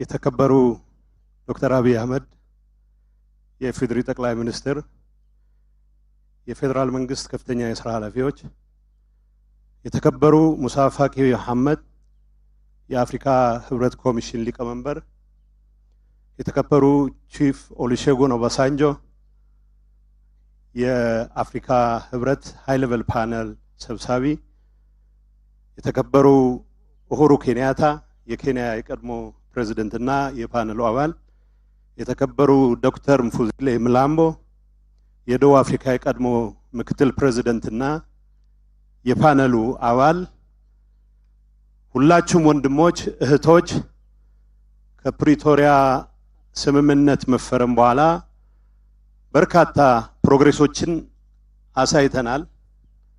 ይህንን ፕሮግረስ ለማየት ወደዚህ የደረስንበትን ርቀት ለማየት የቀሩንን ለማጠናቀቅ በግልጽ እዚህ መድረክ ላይ እንደተገለጸው ጦርነት ይብቃ ማለት አንድ ነገር ሆኖ ሰላማችንን ማጽናት እያንዳንዱ ሰው ጥረት የሚጠይቅ ስለሆነ ይህንኑ ለመፈተሽ ይህንኑ ለማጠናከር የሚያስችል መድረክ ስለተዘጋጀ አዘጋጁትን የሥራ ኃላፊዎች ኦፍ ኮርስ የፌደራል መንግስት በዚህ አጋጣሚ ማመስገን ፈልጋለሁ። ላለፉት 2-3 ዓመታት እጅግ ደም አፋሳሽ ጦርነት ውስጥ አልፈናል። ህፃናት አልቀዋል። ሴቶች ሁሉም አይነት የተዋጊዎች ብቻ ሳይሆኑ ውጊያ ውስጥ ያልነበሩ በመቶዎች የሚቆጠሩ ሰዎች አልቀዋል። ቀደም አንዳንድ ተናጋሪዎች ይሉት እንደነበረው ልዩነቶቻችንን በሰለጠነ መንገድ መፍታት ሲገባ ጠበንጃ የመነቅነቅ አባዜ በርካታ መቶ ሺዎችን አስከፍሎናል ብቻ ሳይሆን ይሄ ነገር ባይፈጠር ኑሮ ልንደርስበት ይችል የነበረ የእድገት ደረጃ፣ የመረጋጋት ደረጃ፣ የተሰሚነት ደረጃ ወደ ኋላ እንዲመለስ ማድረግ ኩል ትልቅ አስተዋጽኦ አድርጓል። ለትግራይ ከፕሪቶሪያ መፈረም በኋላ ቺፍ ኦባሳንጆም እንደተናገሩት መፈረም አንድ ነገር ሆኖ ሰላሙ እንዲጸና ራት እጅግ ወሳኝ ስለሆነ በርካታ ስራዎች ተሰርተዋል። በመስራታቸው ምክንያት የትግራይ ህዝብ አሁን እየታየ ያለውን የሰላም ተስፋ ወደ ኋላ ሊመልስ የሚችል ምንም አይነት ነገር የሚታገስ ህዝብ አይደለም። በእያንዳንዷ ደቂቃ በእያንዳንዷ ሰከንድ ሰላሙን እንዲሰፋ አሁንም አንዳንድ አካባቢዎች የሚታዩ ችግሮች ሙሉ በሙሉ ተቀርፈው ወደ ተሟላ ኑሮ እንዲመለስ እንጂ ባንድ ወይም በላ መልኩ ጥይት እንዲተኮስ አሁን ላንዴና ለመጨረሻ ይዘጋ ብለን የወሰንነው ጦርነት ባንድ ወይም በላ ምክንያት ወደ ኋላ እንዲመለስ ፍጹም ፈቃደኝነት የለውም። ስለዚህ አሁን ፕሪቶሪያ ብዙ ያመጣቸው ነገሮች አሉ። እንደተባለው ከፕሪቶሪያ መፈረም በኋላ የድፍረት እርምጃዎች የተወሰዱባቸው አጋጣሚ አሉ። በዚህ አጋጣሚ ጠቅላይ ሚኒስትር አብይ ሂደቱ እንዲፈጥን በማድረግ የወሰዷቸው ማለት አልለመድኩምና ጠቅላይ ሚኒስትር አብይ የወሰዳቸውን ድፍረት የተሞላባቸው እርምጃዎች በዚህ አጋጣሚ ሳላደንቅ ባልፍ ንፉግነት ነው የሚሆነው። ይህንኑ መግለጽ እፈልጋለሁ። እነዚህ ድፍረቶች አሁንም መቀጠል መቻል አለባቸው። ድፍረት በሚያንሰን ሰዓት የሚያግዙን እነዚህ ድፍረቶች ስለሆኑ ከፕሪቶሪያ በኋላ ብዙ ፕሮግረስ ታይቷል። የሚቀሩን ጉዳዮች አሉ። አሁንም በጋራ ሆነን መጀመሪያ የነበረን የመተማመን መንፈስ እጅግ ዝቅተኛ ነበረ። ቀስ በቀስ ወደ ተሻለ መተማመን መንፈስ ያሳደግነው መተናል። ይሄ መተማመን መንፈስ ሌሎች አግዘውን ያመጣ ነው እንዳልሆነ በግልጽ መታወቅ መቻል አለበት። በመቀራረባችን ሰላም አማራጭ የሌለው መሆኑን በመቀበላችን ያመጣ ነው እንደሆነ ማንም አቆም። ይሄ ማለት እዚህ ያሉት ወገኖች በተደጋጋሚ የሰሩትን ጥረት ለማሳነስ ሳይሆን ወደፊትም ከጎናችን ሆነው የጀመርነውን እንድናጠናቀቅ በአፍሪካዊ ወንድማማችነት መንፈስ የጀመሩትን እስከ መጨረሻው እንደሚቀጥሉበት ከጎናችን እንደሚሆኑ እምነቴን በዚህ አጋጣሚ መግለጽ ፈልጋለሁ። እዚህ ቦታ ላይ የተሳተፉ ኦብዘርቨርስ አሉ፣ ይታዩኛል። ወንድሜ ወርቅነህ ገበየሁ አለ፣ ማይክ ሃመር፣ ሃና ቴተ፣ አምባሳደር ባንኮሌ፣ ሁላችሁም በቀጣይ ሂደት ውስጥ የራሳችን የመተማመን መንፈስ ሰላምን የማጽናት ስራ የኛና የኛ ስራ ቢሆንም የጀመርነውን እስክናጠናቅቀን ወደፊትም ሀገራችንን የጠፉ ማህበረሰቦቻችንን የፈራረሱ ተቋሞቻችንን ለመገንባት በምናደርገው እንቅስቃሴ ውስጥ በሀገር ደረጃ ፍትህ ለማስፈን በምናደርጋቸው እንቅስቃሴዎች ሁሉ ከጎናችን እንደምትሆኑ በዚህ አጋጣሚ ያለኝን እምነት መግለጽ ፈልጋለሁ። የትግራይ ህዝብ ጦርነት ሰልችቶታል። ጠንጃ የመነቀነቅ አባዜ በፍጹም አይኖረውም። በዚህ አጋጣሚ ከትግራይ ይዤ የመጣሁት መልእክት የሰላምና የፍቅር መልእክት ብቻ ነው።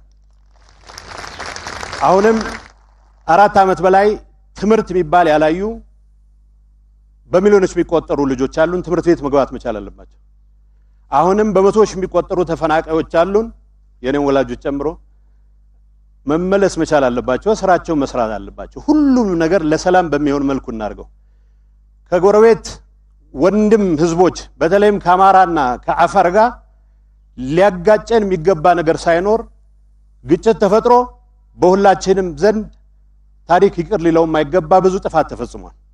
ይሄንን ነገር ለአንዴና ለመጨረሻ ዘግተን ቋንቋችንን የሰላምና የመከባበር ልዩነቶቻችንን በመከባበር በመቻቻልና በህግ ብቻ ለመፍታት ዝግጁ ሆነን እስከ ሰራን ድረስ በጋራ ሀገራችንን ከመገንባት አልፈን በሁለቱም በሶስቱም ጎረቤት እህትማማች ወንድማማቾች ህዝቦች መካከል ተፈጥሮ ያለውን መቃቃር የሚመስል ስሜት አስወግደን ወደ ተሻለ ደረጃ ማናሰደግበት ምክንያት የለም። ፊት ለፊት አያቸዋለሁ። ሐጂ አወል ትናንት ለመጀመሪያ ጊዜ ከብዙ ዓመታት በኋላ ሀገር አቋራጭ አውቶቡስ በአፋር በኩል አልፏል። በአፋር በኩል ማለፉ ትልቅ ነገር ነው። ሀገር አቋራጭ አውቶቡሶች አማራ ክልል ጋር በምንዋሰንባቸው በሁሉም አካባቢዎች በሁሉም አቅጣጫዎች ማለፍ መጀመር መቻል አለባቸው። ዶክተር ይልቃል ይሄ ኃላፊነት ያንተ ኃላፊነት ብቻ ሳይሆን የሁላችንም ኃላፊነት እንደሆነ በዚህ አጋጣሚ መግለጽ ፈልጋለሁ። እንዳልኩት ወንድማማችነት ከሚለያዩን ይልቅ አንድ የሚያደርጉን ነገሮች ይበልጣሉ። ፖለቲከኞች የሰላም ቋንቋ ማውራት መቻል አለብን። መርዝ በአንድ ወይም በሌላ መልኩ የተፉ አንደበቶች ሰላምን ፍቅርን መስበክ ሲጀምሩ እንደማየት የሚያስደስት ነገር ሊኖር አይችልም። ይሄንን ካረግን አብዛኛውን የግጭት ምክንያት የምንፈታው ይመስለኛል። ስቲል የሚያቃቅሩ ነው የሚመስሉት። አሁንም በህግና በህግ ብቻ መፍታት ያለበት በርካታ ነገሮች ያሉ ቢሆንም እንዳልኩት መድፈር ነው የተሻለ ውጤት ሊያመጣልን የሚችለው። ደፍረን ማይደፈሩ የሚመስሉ ስራዎችን ሰርተን ወደፊት መቀጠል እንደሚችል ማሳየት መቻል አለብን። አሁንም በተደጋጋሚ ታዛቢዎች ያሉት ነገር አለ። በተደጋጋሚ የአፍሪካ ወንድሞቻችን የፓናሉ አባላት ያሉት አለ። ኢትዮጵያ ከዚህ የተሻለ ሰላሟ ያጣች አገር ሳትሆን ለጎረቤት ሰላም የምትደርስ አገር መሆን ይኖርባታል። ይሄን ለማድረግ የሚያስችል ሁሉንም አቅማችንን ማስተባበር ይጠበቅብናል። ይሄን ለማድረግ ግን በውስጥ የሚከሰቱ ችግሮቻችንን ቅድም እንደተባለው በሰለጠነ መንፈስ ለመፍታት ያለን ዝግጁነት ለአንድ ወይም ለሌላ አካባቢ የሚተው ሳይሆን ሁሉም ግጭት ያለባቸው አካባቢዎችን የሚመለከት መሆን መቻል አለበት። ያው በነካ እጁ ዶክተር አብይ ሌሎች አካባቢ የሚታዩ የግጭት ምልክቶችንም በሆደ ሰፊነት መንገድ በድፍረት ለመፍታት እንደሚንቀሳቀስ ይሄንን ለማድረግ በሚደረገው ጥረት እኛም የበኩላችንን የምናደርግ መሆኑን በዚህ አጋጣሚ መግለጽ ፈልጋለሁ። ኢትዮጵያ ትልቅ ደረጃ የመድረስ የህዝቦቿ ሁሉን አቅም ተጠቅማ ለህዝቦቿም መልሳ የምትሰጥ አገር የመሆን አቅሟ እጅግ ከፍተኛ ነው። ይሄን ከፍተኛ አቅም ሪያላይዝ ለማድረግ የሚቻለን ሁሉ ማድረግ መቻል አለብን። አሁንም ደጋግሜ እንደምለው የትግራይ ህዝብ ጦርነት ሰልችቶታል፣ አንገሽግሽቶታል ብቻ ሳይሆን ሌሎች አካባቢዎች እንደ ኖርማል የሚወሰዱ ህፃናትን ትምህርት ቤት በሰዓቱ መላክ በሰዓቱ መመለስ የሚመስሉ ጉዳዮች ማረስ፣ ማለስለስ፣ ማጨድ፣ መዝራት የሚባሉ ነገሮች ይናፍቁታል። ፈጥነን ወደዚህ መመለስ መቻል አለብን። ሁሉም ለማድረግ የሁሉም አቅም መጠቀም ያስፈልገናል። ከምንም ነገር በላይ ጠንካራ ሰራተኛ የሆነ የትግራይ ህዝብ ተመልሶ ወደ ስራው ተሰማርቶ የሰላም ችግር ሳይሆን ምን ያክል አተረፍኩ ምን ያክል አመረትኩ በሚል ፉክክር ውስጥ እንዲገባ ለማስቻል የጀመርነውን ጥረት አጠናክረን የምንቀጥል ይሆናል። ሁሉም ክልሎች የዚህ ኤክሰርሳይዝ አካል እንደሚሆኑ እምነቴ ጸና ነው። ከፌደራል መንግስት ጋር የጀመርናቸው መልካም ግንኙነቶች በአጭር ጊዜ ውስጥ በአዎንታዊ በሆነ መልኩ ትልቅ ደረጃ ላይ እንደሚደርሱ እምነታችን የጸና ነው።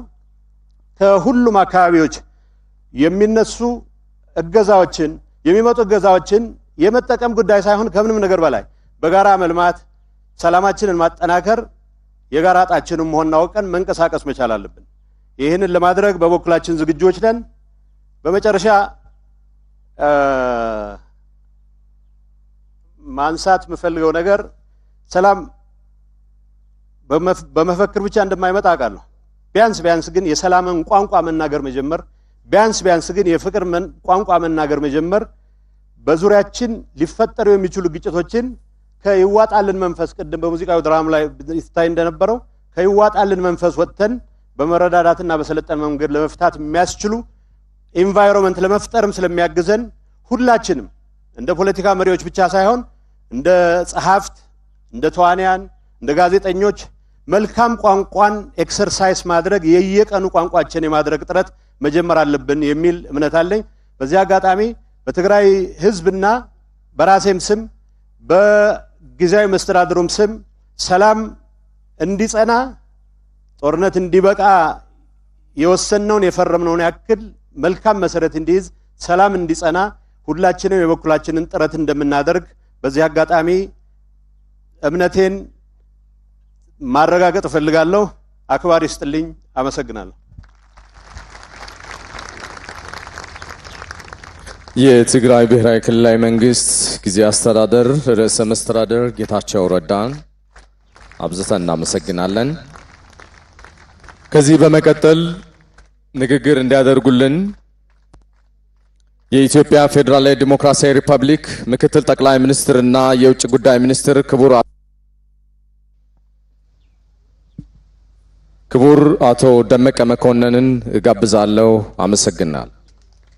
Your Excellency Getachew Redda, thank you very much for your remarks. We now call upon His Excellency Demeke Mekonnen, Deputy Prime Minister and Minister of Foreign Affairs of the Federal Democratic Republic of Ethiopia to deliver his remarks.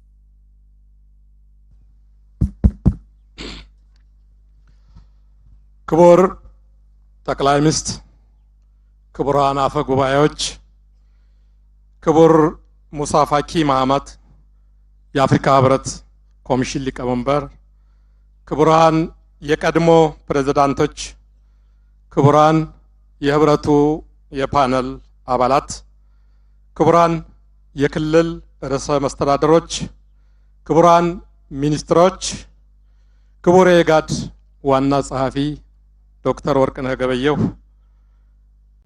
ክቡራን የዕለቱ ጥሪ የተደረገላችሁ እንግዶች፣ ክቡራትና ክቡራን፣ በቅድሚያ ሁሉን አብዳውኒ የሆነው ጦርነት ቆሞ በተጀመረው ሰላም የማጽናትና የእውቅና ፕሮግራም ላይ ለመታደም ስለበቃን በሰላም ኮሚቴው ስምና በራሴ በኩል እንኳን አደረሳችሁ እንኳን አደረሰን ለማለት እወዳለሁ።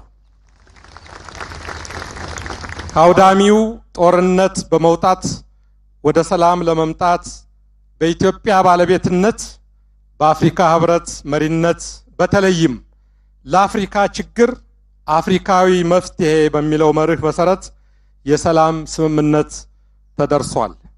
ሂደቱም በመልካም አፈጻጸም ላይ ይገኛል። ለዚህ ስኬት የበኩላችሁን ወሳኝ አስተዋጽኦ ለተጫወታችሁና ድጋፍ ላደረሳችሁ ሁሉ ምስጋናችን የላቀ ነው። ክቡራትና ክቡራን፣ ባለፉት ዓመታት በነበረው የተሳሳተ ብሂል ማለትም እኔ ያልኩት ካልሆነ እልህና ራስን ብቻ የማዳመጥ የፖለቲካ ትርክት ምን ያህል የከፋ ደረጃ ላይ አድርሶን እንደነበረ አሁን የተፈጠረውን ሰላም ተጠቅመን በተረጋጋ መንፈስ ራሳችንን በመጠየቅ ስልጡን ፖለቲካን ያልተከተለና ዘመኑን ያልዋጀ ጉዞ መዳረሻ ውጤቱ ከፍተኛ ውድመትና አሳዛኝ ጥፋት መሆኑን ከታሪክ ሳይሆን ከተግባር ተምረናል የሚል እምነት አለኝ። የዛሬው መርሃ ግብር ከመጣንበት ስሁት መንገድ በፍጥነት ወጥተን አዲስ ሁሉን አካታች የመደጋገፍ የረጅም ጉዞ እርካብ ለመጨበጥ እንድንችልና በመንገዳችን ላይ ለሚያጋጥሙን የፖለቲካ ስብራቶች አገራዊ መፍትሄ እየሰጠን የሰላም ሂደቱን ለማጽናት እንዲቻል በሂደቱ የተሳተፉትን ሁሉ ለማመስገን አክብሮታችንን ለመግለጽ የተዘጋጀ የምስጋና ፕሮግራም ነው። እንደሚታወቀው ባለፉት 2 ዓመታት ያለፍንበት የጦርነት ወቅት በአገራችንና በህዝባችን ላይ ዘርፈ ብዙ ጉዳት አስከትሏል። መተኪያ የሌለውን የበርካታ ዜጎቻችንን ህይወት ቀጥፏል። ግጭቱ ከፍተኛ የሆነ የስነ ልቦና ጉዳት አድርሷል። አገራችን በግጭቱ በጦርነቱ ምክንያት በተሟላ ሁኔታ ለመገመት አዳጋች የሆነ ኢኮኖሚያዊ፣ ማህበራዊ፣ የመሰረተ ልማትና ሌሎች ከባድ ውድመት ደርሶባታል። ግጭቱ የብዙ ኢትዮጵያውያን ተስፋ ነጥቋል። ወጣቶቻችንን ነገን ለበጎ ሲያቅዱ ሩቅ አላሚ የቅርብ አዳሪ አድርጓቸዋል። ባጭሩ ላልተበደሩት ዕዳ ከፋይ ሆነዋል።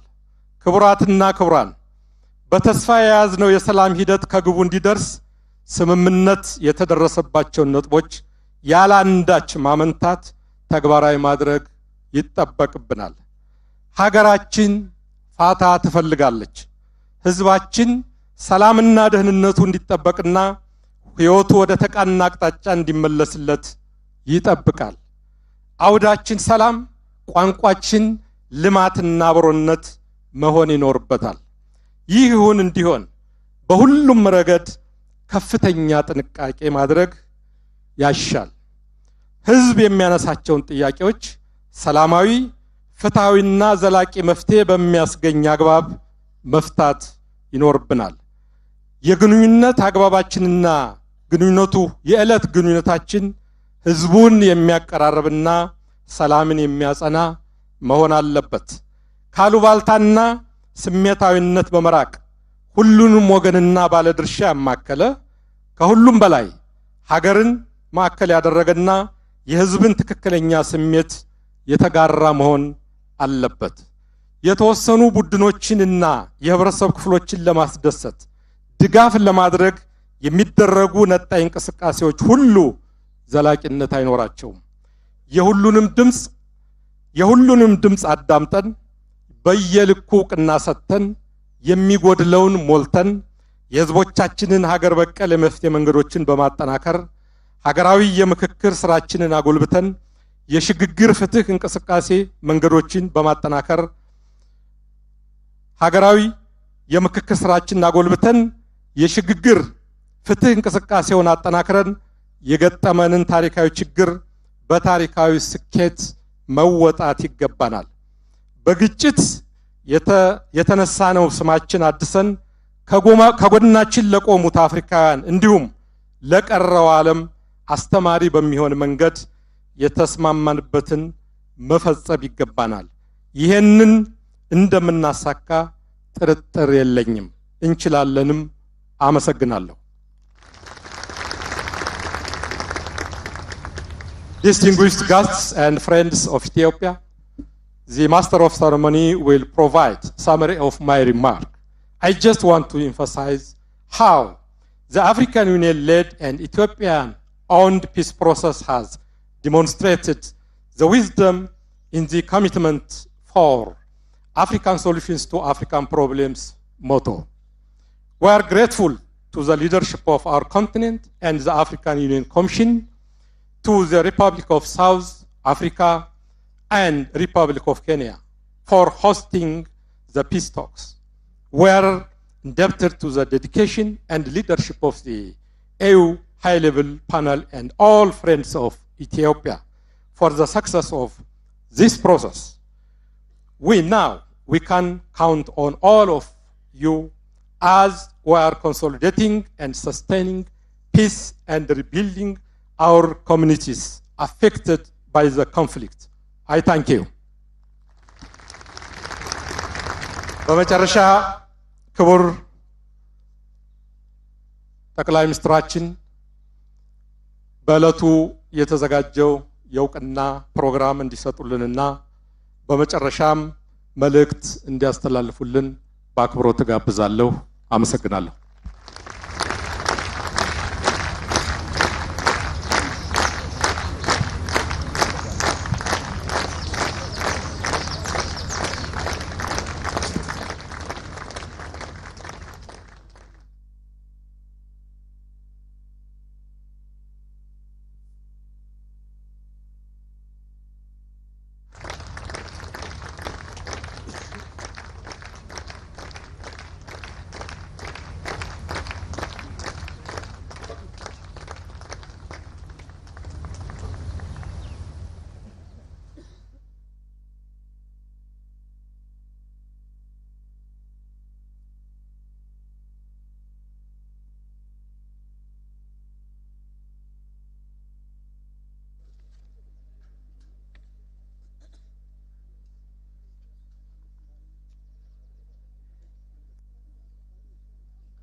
እሺ ክቡር ጠቅላይ ሚኒስትር እናመሰግናለን።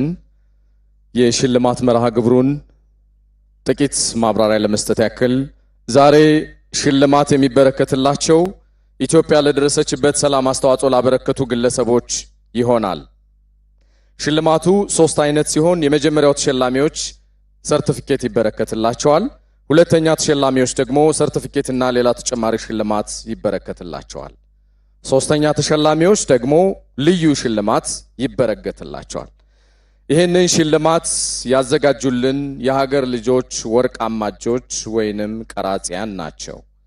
በስክሪኑ ላይ እንደምትመለከቱት ሽልማቱ የተሰራው ከጥይት ቀልህ ሲሆን ትርጓሜውም ጦርነት ይብቃ የሚል ተምሳሌትነትን ይዟል። የሽልማቱ ቀልህ የኢትዮጵያን ቅርጽ የያዘ ሆኖ ወደ ወይራ ቅጠል የተለወጠ ነው። እንደምታዩት ወደ ኢትዮጵያ ቅርጽ የተለወጠው ተምሳሌትነቱ ለጦርነት የምናወጣውን ገንዘብ፣ ጊዜና ጉልበት እንደዚሁም የሰው ኃይል ለምንወዳት ኢትዮጵያ ለመገንባት እናውለው የሚል ትርጓሜን ይዟል። የወይራ ቅጠሉ ደግሞ ጦርነት ይብቃ ሰላምን እናጽና የሚል ኃይለ ቃል አለው። አመሰግናለሁ። Thank you very much. We now proceed to the much anticipated awards ceremony. The purpose of the awards is to recognize and acknowledge the individuals who through their unrelenting efforts contributed to the fruition of the peace process. The awards will be given out in 3 categories. In the first category, recipients will get certificates to recognize their contributions. In the second category, recipients will receive certificates and awards. And in the third category, a special gift in addition to the certificate and award will be bestowed on the awardee. Allow me to give a short description of the award.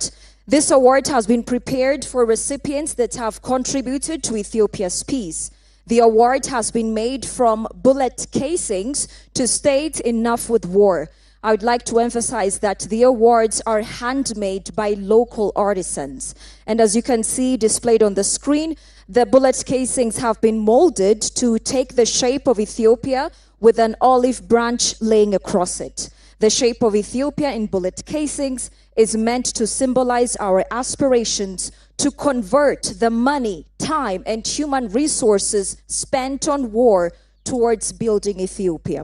The olive tree is to represent the noble notion, enough with war, let's sustain peace. እናመሰግናለን። ቀዳሚ ተሸላሚዎቻችን የሰርቲፊኬት ሽልማት የሚበረከትላቸው ይሆናል። ጌታሁን ዋለልኝ ከለቱ የክብር እንግዳ ሰርቲፊኬታቸውን ይቀበላሉ።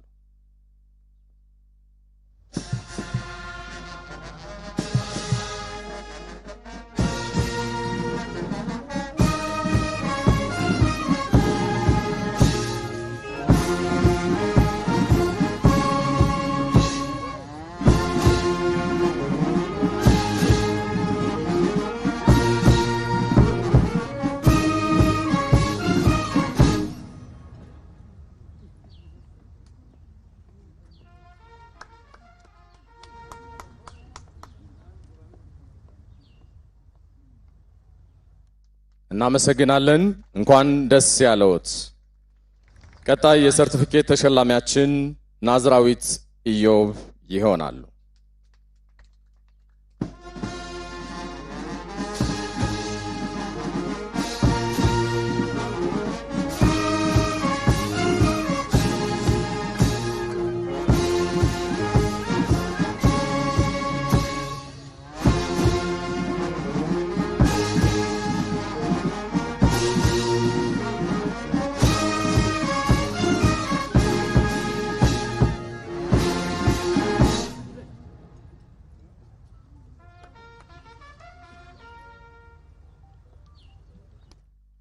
እናመሰግናለን።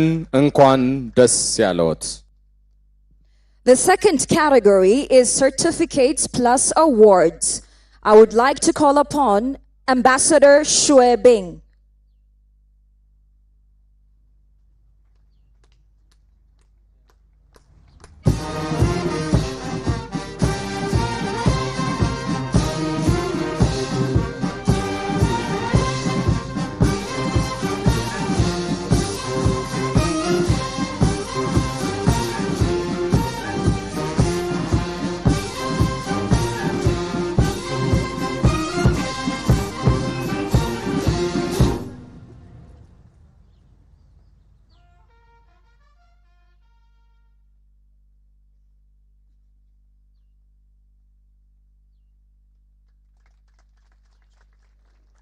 Congratulations.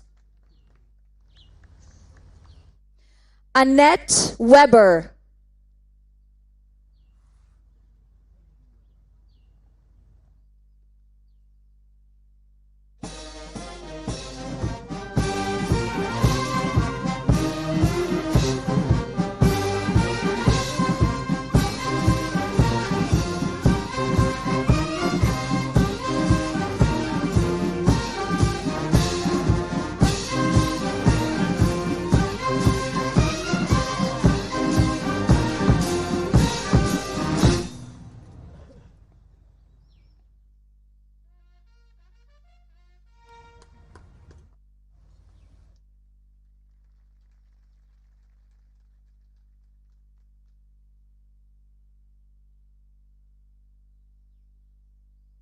Congratulations, Annette. Hannah Serwa Tete.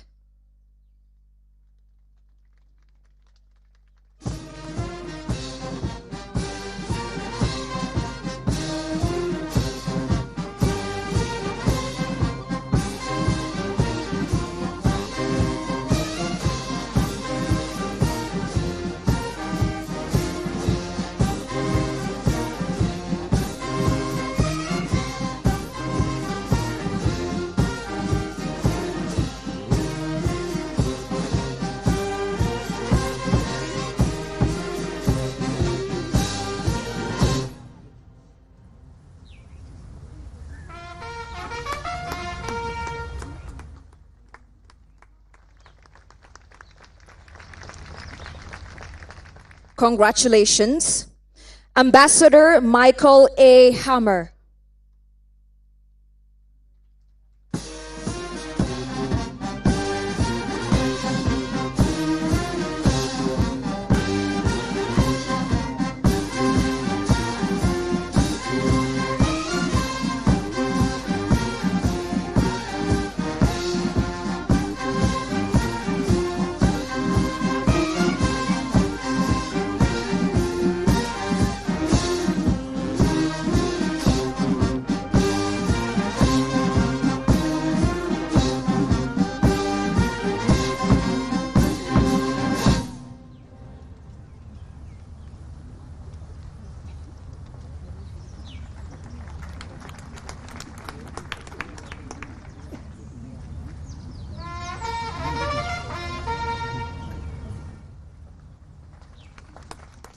Congratulations. Warqineh Gabayo.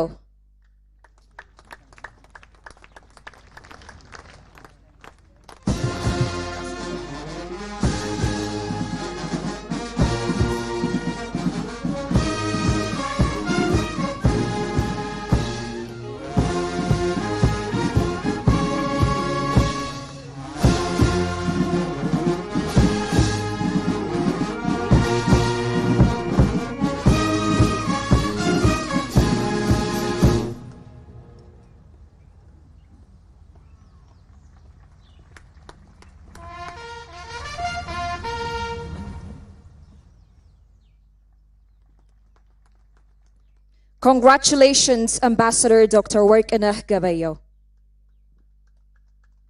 እናመሰግናለን።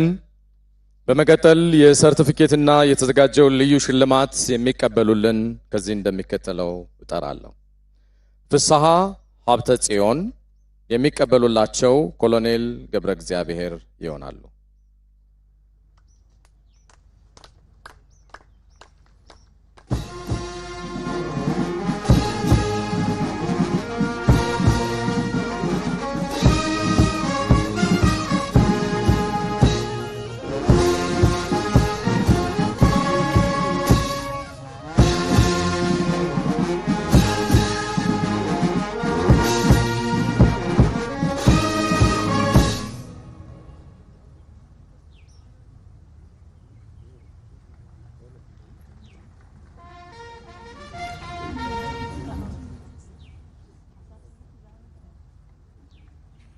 እንኳን ደስ ያለዎት ተወልደ ገብረ ትንሳኤ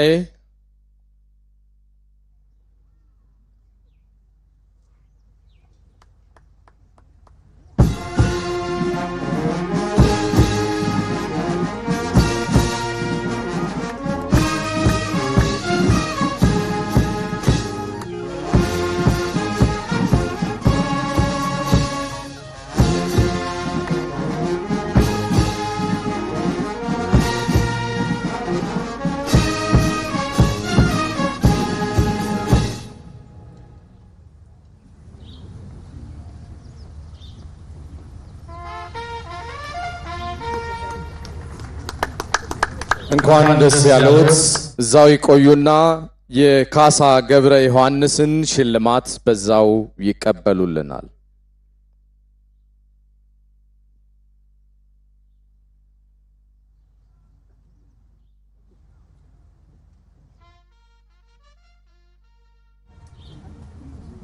እናመሰግናለን። እንኳን ደስ ያላችሁ። እንኳን ደስ ያላችሁ ኮሎኔል ገብረ እግዚአብሔር ዓለም ሰገድ።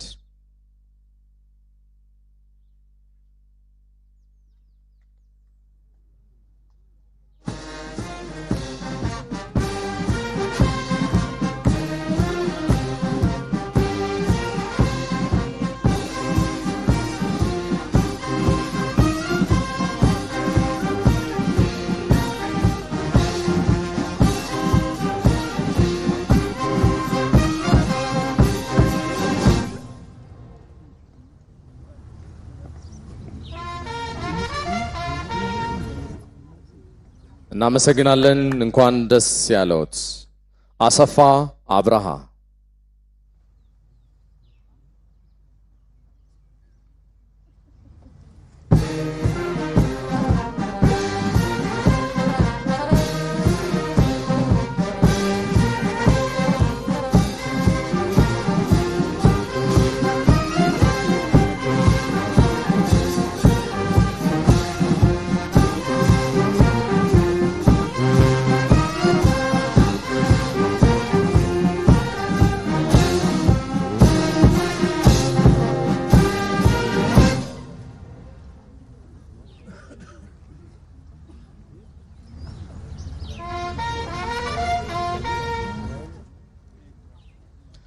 እንኳን ደስ ያለዎት አምባሳደር ወንድሙ አሳምነው የሚቀበሉላቸው ኮሎኔል ገብረ እግዚአብሔር ዓለም ሰገድ ይሆናሉ።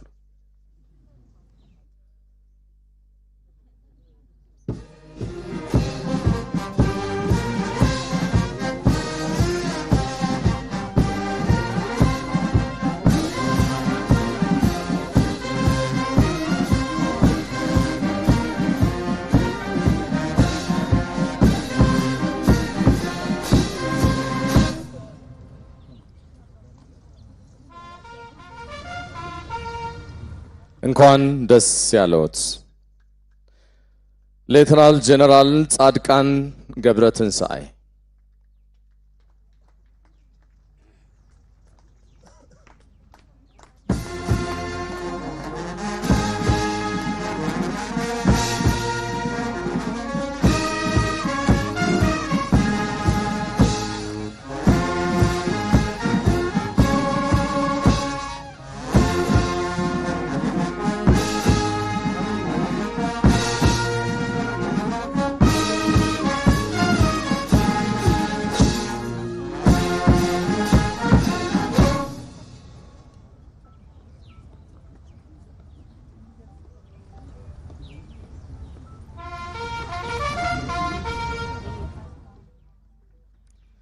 እናመሰግናለን። እንኳን ደስ ያለዎት ሌተናል ጀነራል ታደሰ ወረደ።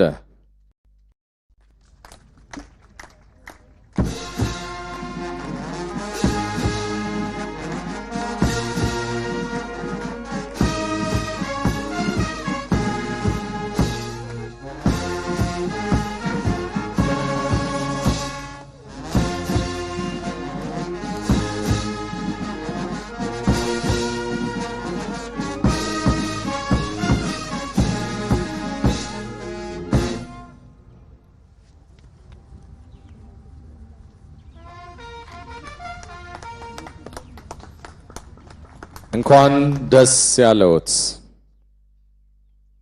ርዕሰ መስተዳድር ጌታቸው ረዳ።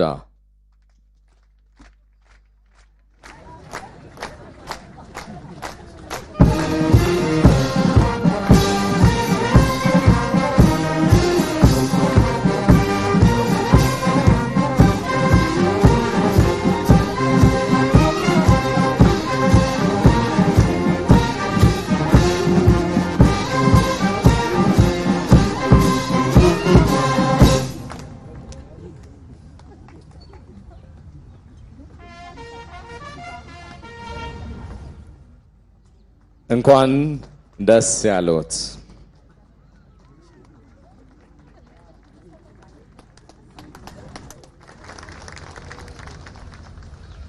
ብርጋዴር ጀነራል ደርቤ መኩሪያ።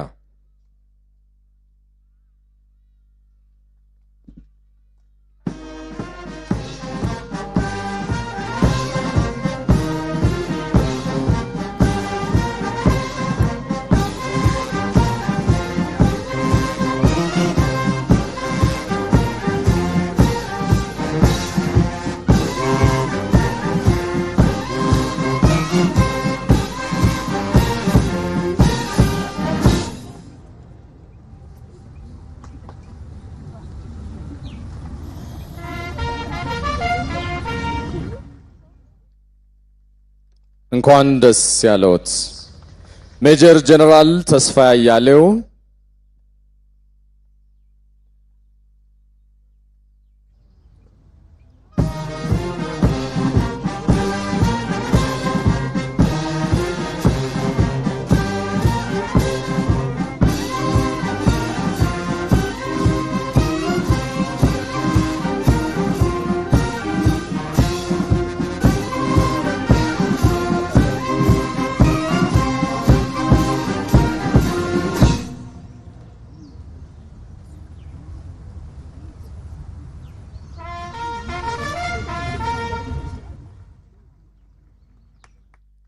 እንኳን ደስ ያለዎት ሜጀር ጀነራል ተሾመ ገመቹ።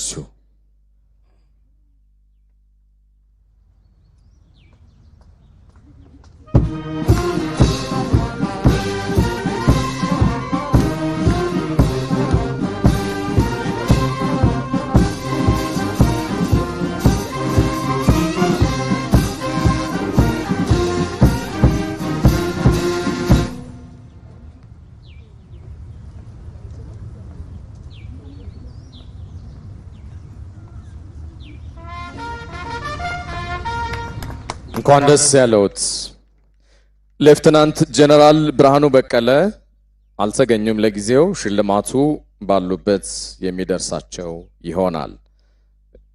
ወደ ቀጣይ አልፋለሁ። ሌፍተናንት ጀነራል በላይ ስዩም።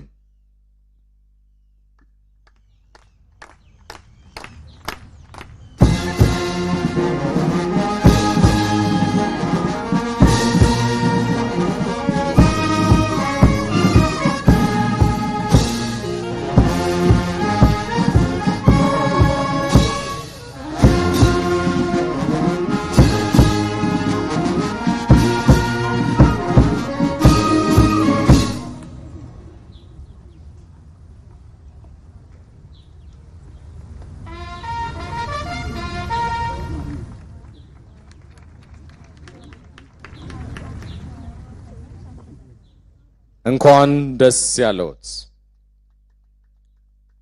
ፊልድ ማርሻል ብርሃኑ ጁላ።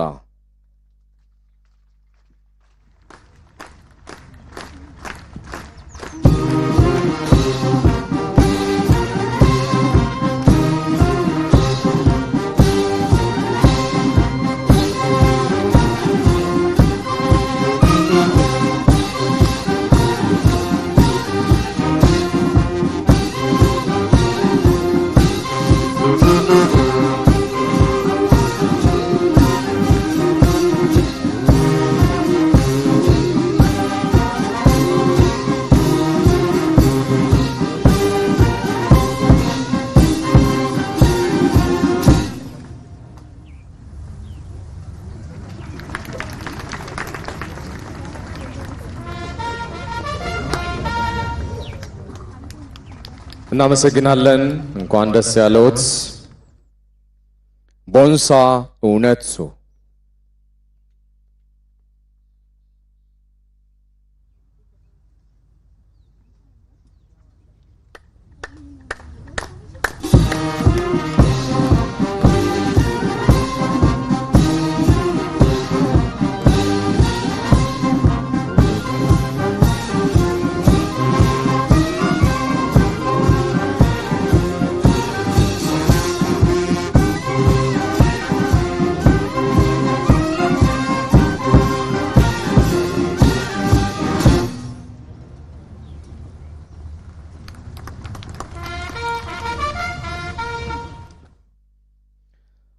እናመሰግናለን። እንኳን ደስ ያለዎት አምባሳደር ምኒልክ አለሙ።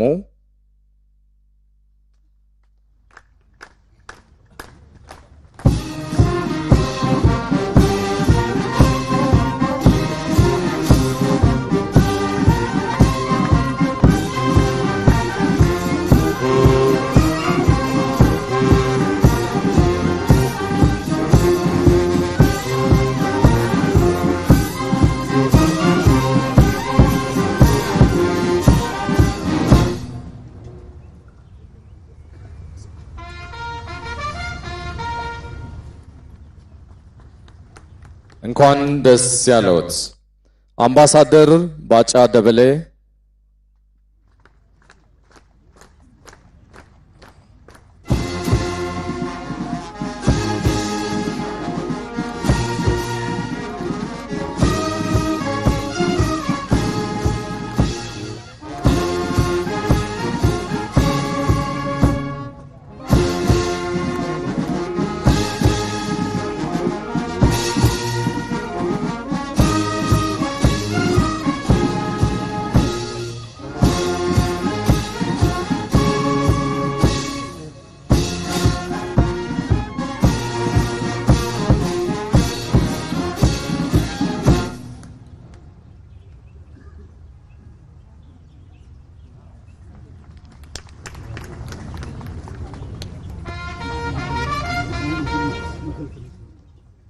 እናመሰግናለን። እንኳን ደስ ያለዎት አምባሳደር ሙክታር ከድር።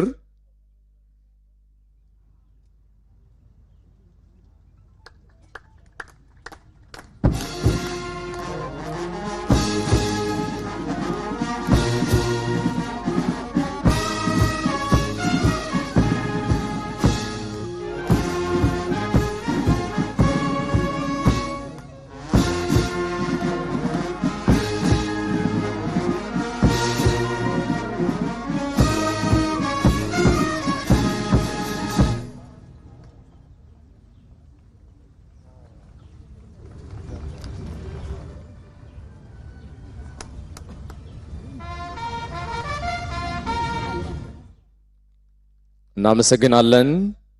እንኳን ደስ ያለዎት ተመስገን ጥሩነህ።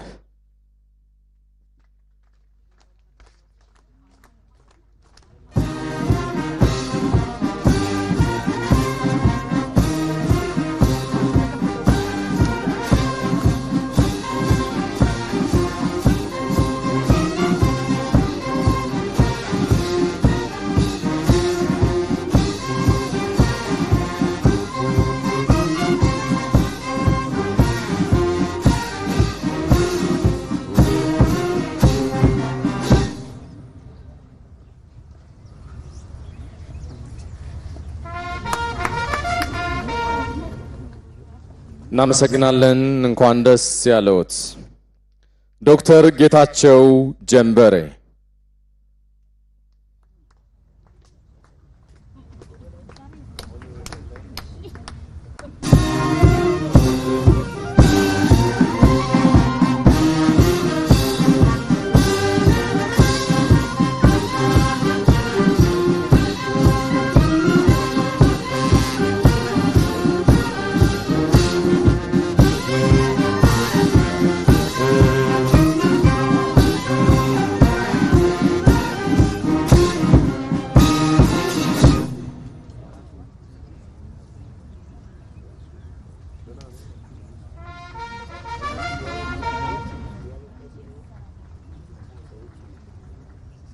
እናመሰግናለን። እንኳን ደስ ያለዎት አምባሳደር ሐሰን አብዱል ቃድር።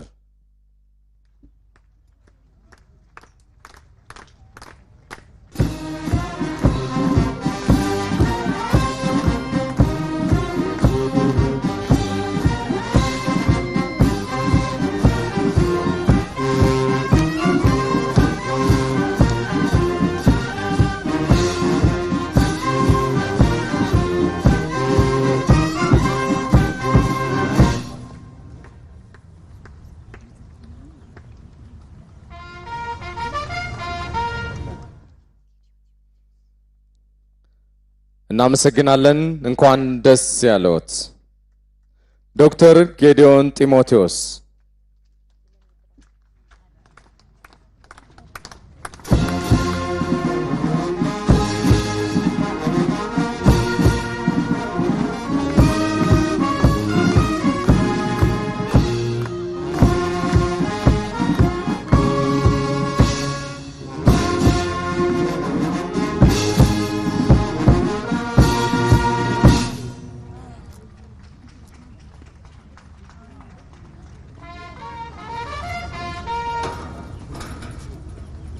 እንኳን ደስ ያለዎት አምባሳደር ሬድዋን ሁሴን።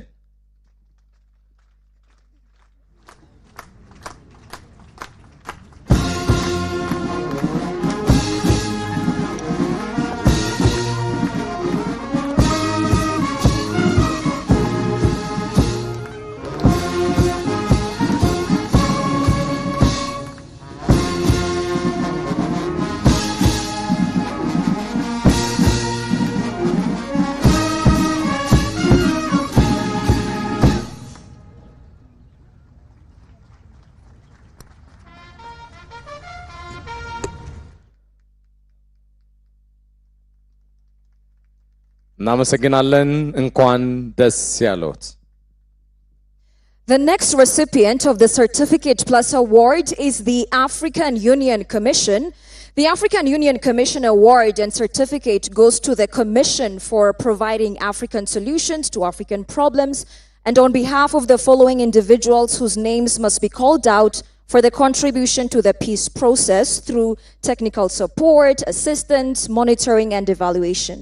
Of the AUC technical team, Alhaji Mohammed Sarjuba, Mukondeleli Patricia Mpewa, Sheikhu Tejan Sese, Ernest Nyadolo, Ambassador Mohammed Idris Farah, assistants to members of the mediation panel, Atom Edward Lim, assistant to His Excellency Obasanjo, Ambassador Mohammed Guyo, assistant to His Excellency Uhuru Kenyatta, AU Peace and Security Unit member, His Excellency Ambassador Bankole Adeoye, AU Monitoring Verification and Compliance Mission in Ethiopia from Kenya, Major General Stephen Otieno Radian, Colonel Samuel Mbaluka Musyoki, Colonel Paul Towet Arwasa. From Nigeria, Colonel Jerry Kantiok Maigari, Colonel Ukeni Aga Orji, Lieutenant Colonel Ba Segun, Retired Brigadier General Iyo Adewa. From South Africa, Colonel Tefo Moses Sekole, Lieutenant Colonel Mokgadu Mokasha, and Mr. Mokurumelo Harold Kuwetian. The individuals whose names were listed above are all from the AUC team. To receive the certificates and awards on their behalf, we kindly welcome His Excellency Musa Faki Mohammed, AUC Chair, to the stage.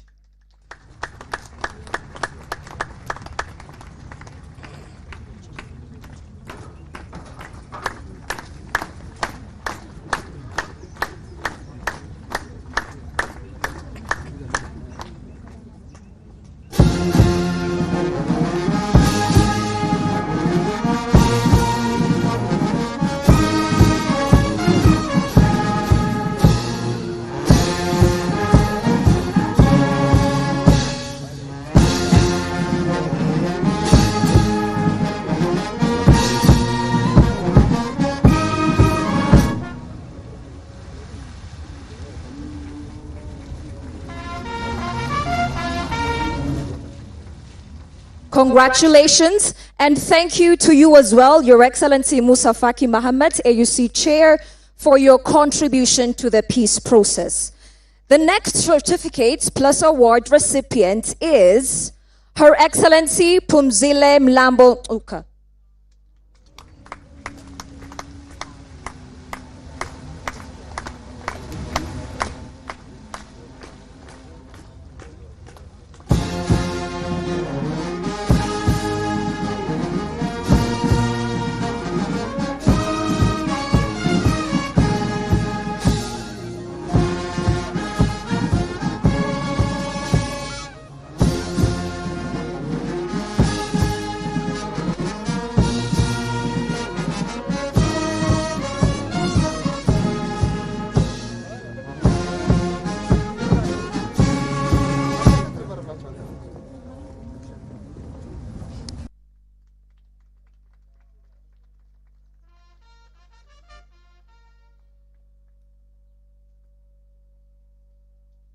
Congratulations. The next certificate plus award goes to His Excellency Uhuru Kenyatta.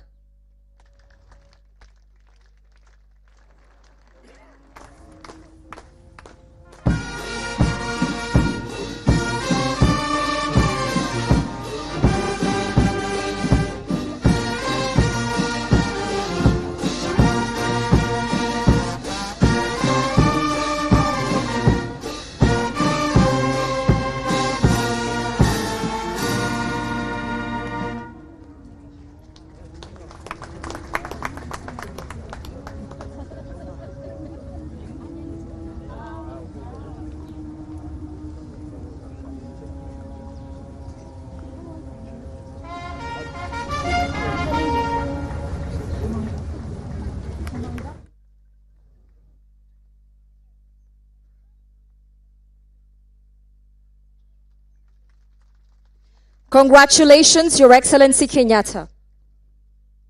The third category is certificate plus award plus special gift. The special gift is awarded to His Excellency Olusegun Obasanjo for the extraordinary role he has played in the peace process. Your Excellency, welcome.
The gift will now be opened.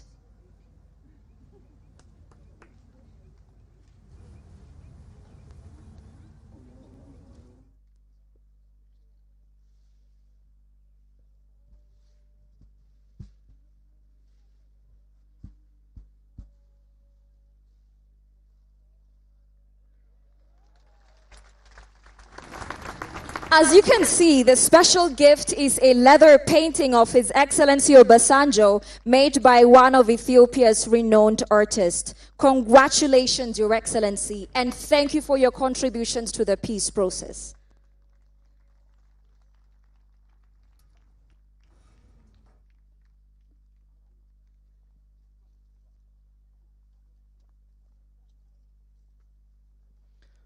እናመሰግናለን። ቀደም ሲል ሽልማት የተበረከተላቸው ግለሰቦች በፕሪቶሪያና በናይሮቢ በተደረገው የሰላም ስምምነት ላበረከቱት አስተዋጽኦ ስለመሆኑ መግለጽ የተገባ ነው። ክቡር ጠቅላይ ሚኒስትር ሰዓቱ የእርስዎ ነው።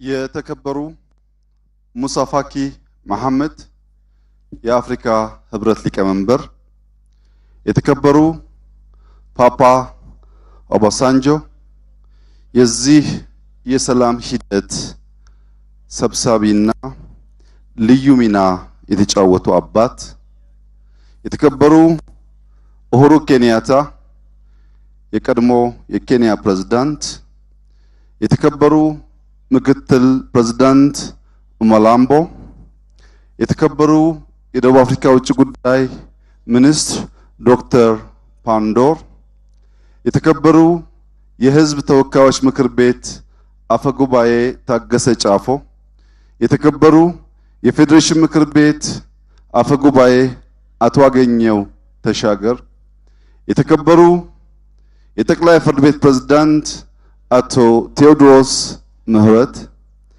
የተከበሩ የቀድሞ ፕሬዝዳንት ሙላቱ ተሾመ፣ የተከበሩ ምክትል ጠቅላይ ሚኒስትር በኢፌድሪ ወገን ይህን የሰላም ቲም የመሩ ሽልማታቸውን በጓዳ የተቀበሉ ደመቀ መኮንን፣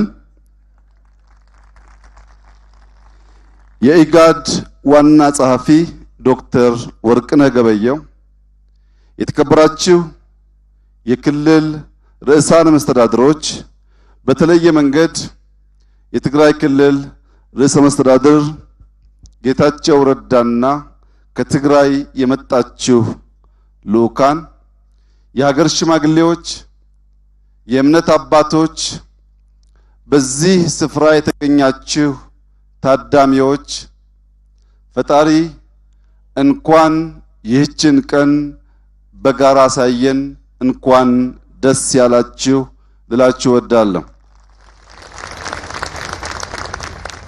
እንደዚህ ያለውን ድንቅ ቀን እንዲሁ አቅልሎ መቀበል ተገቢ አይደለም።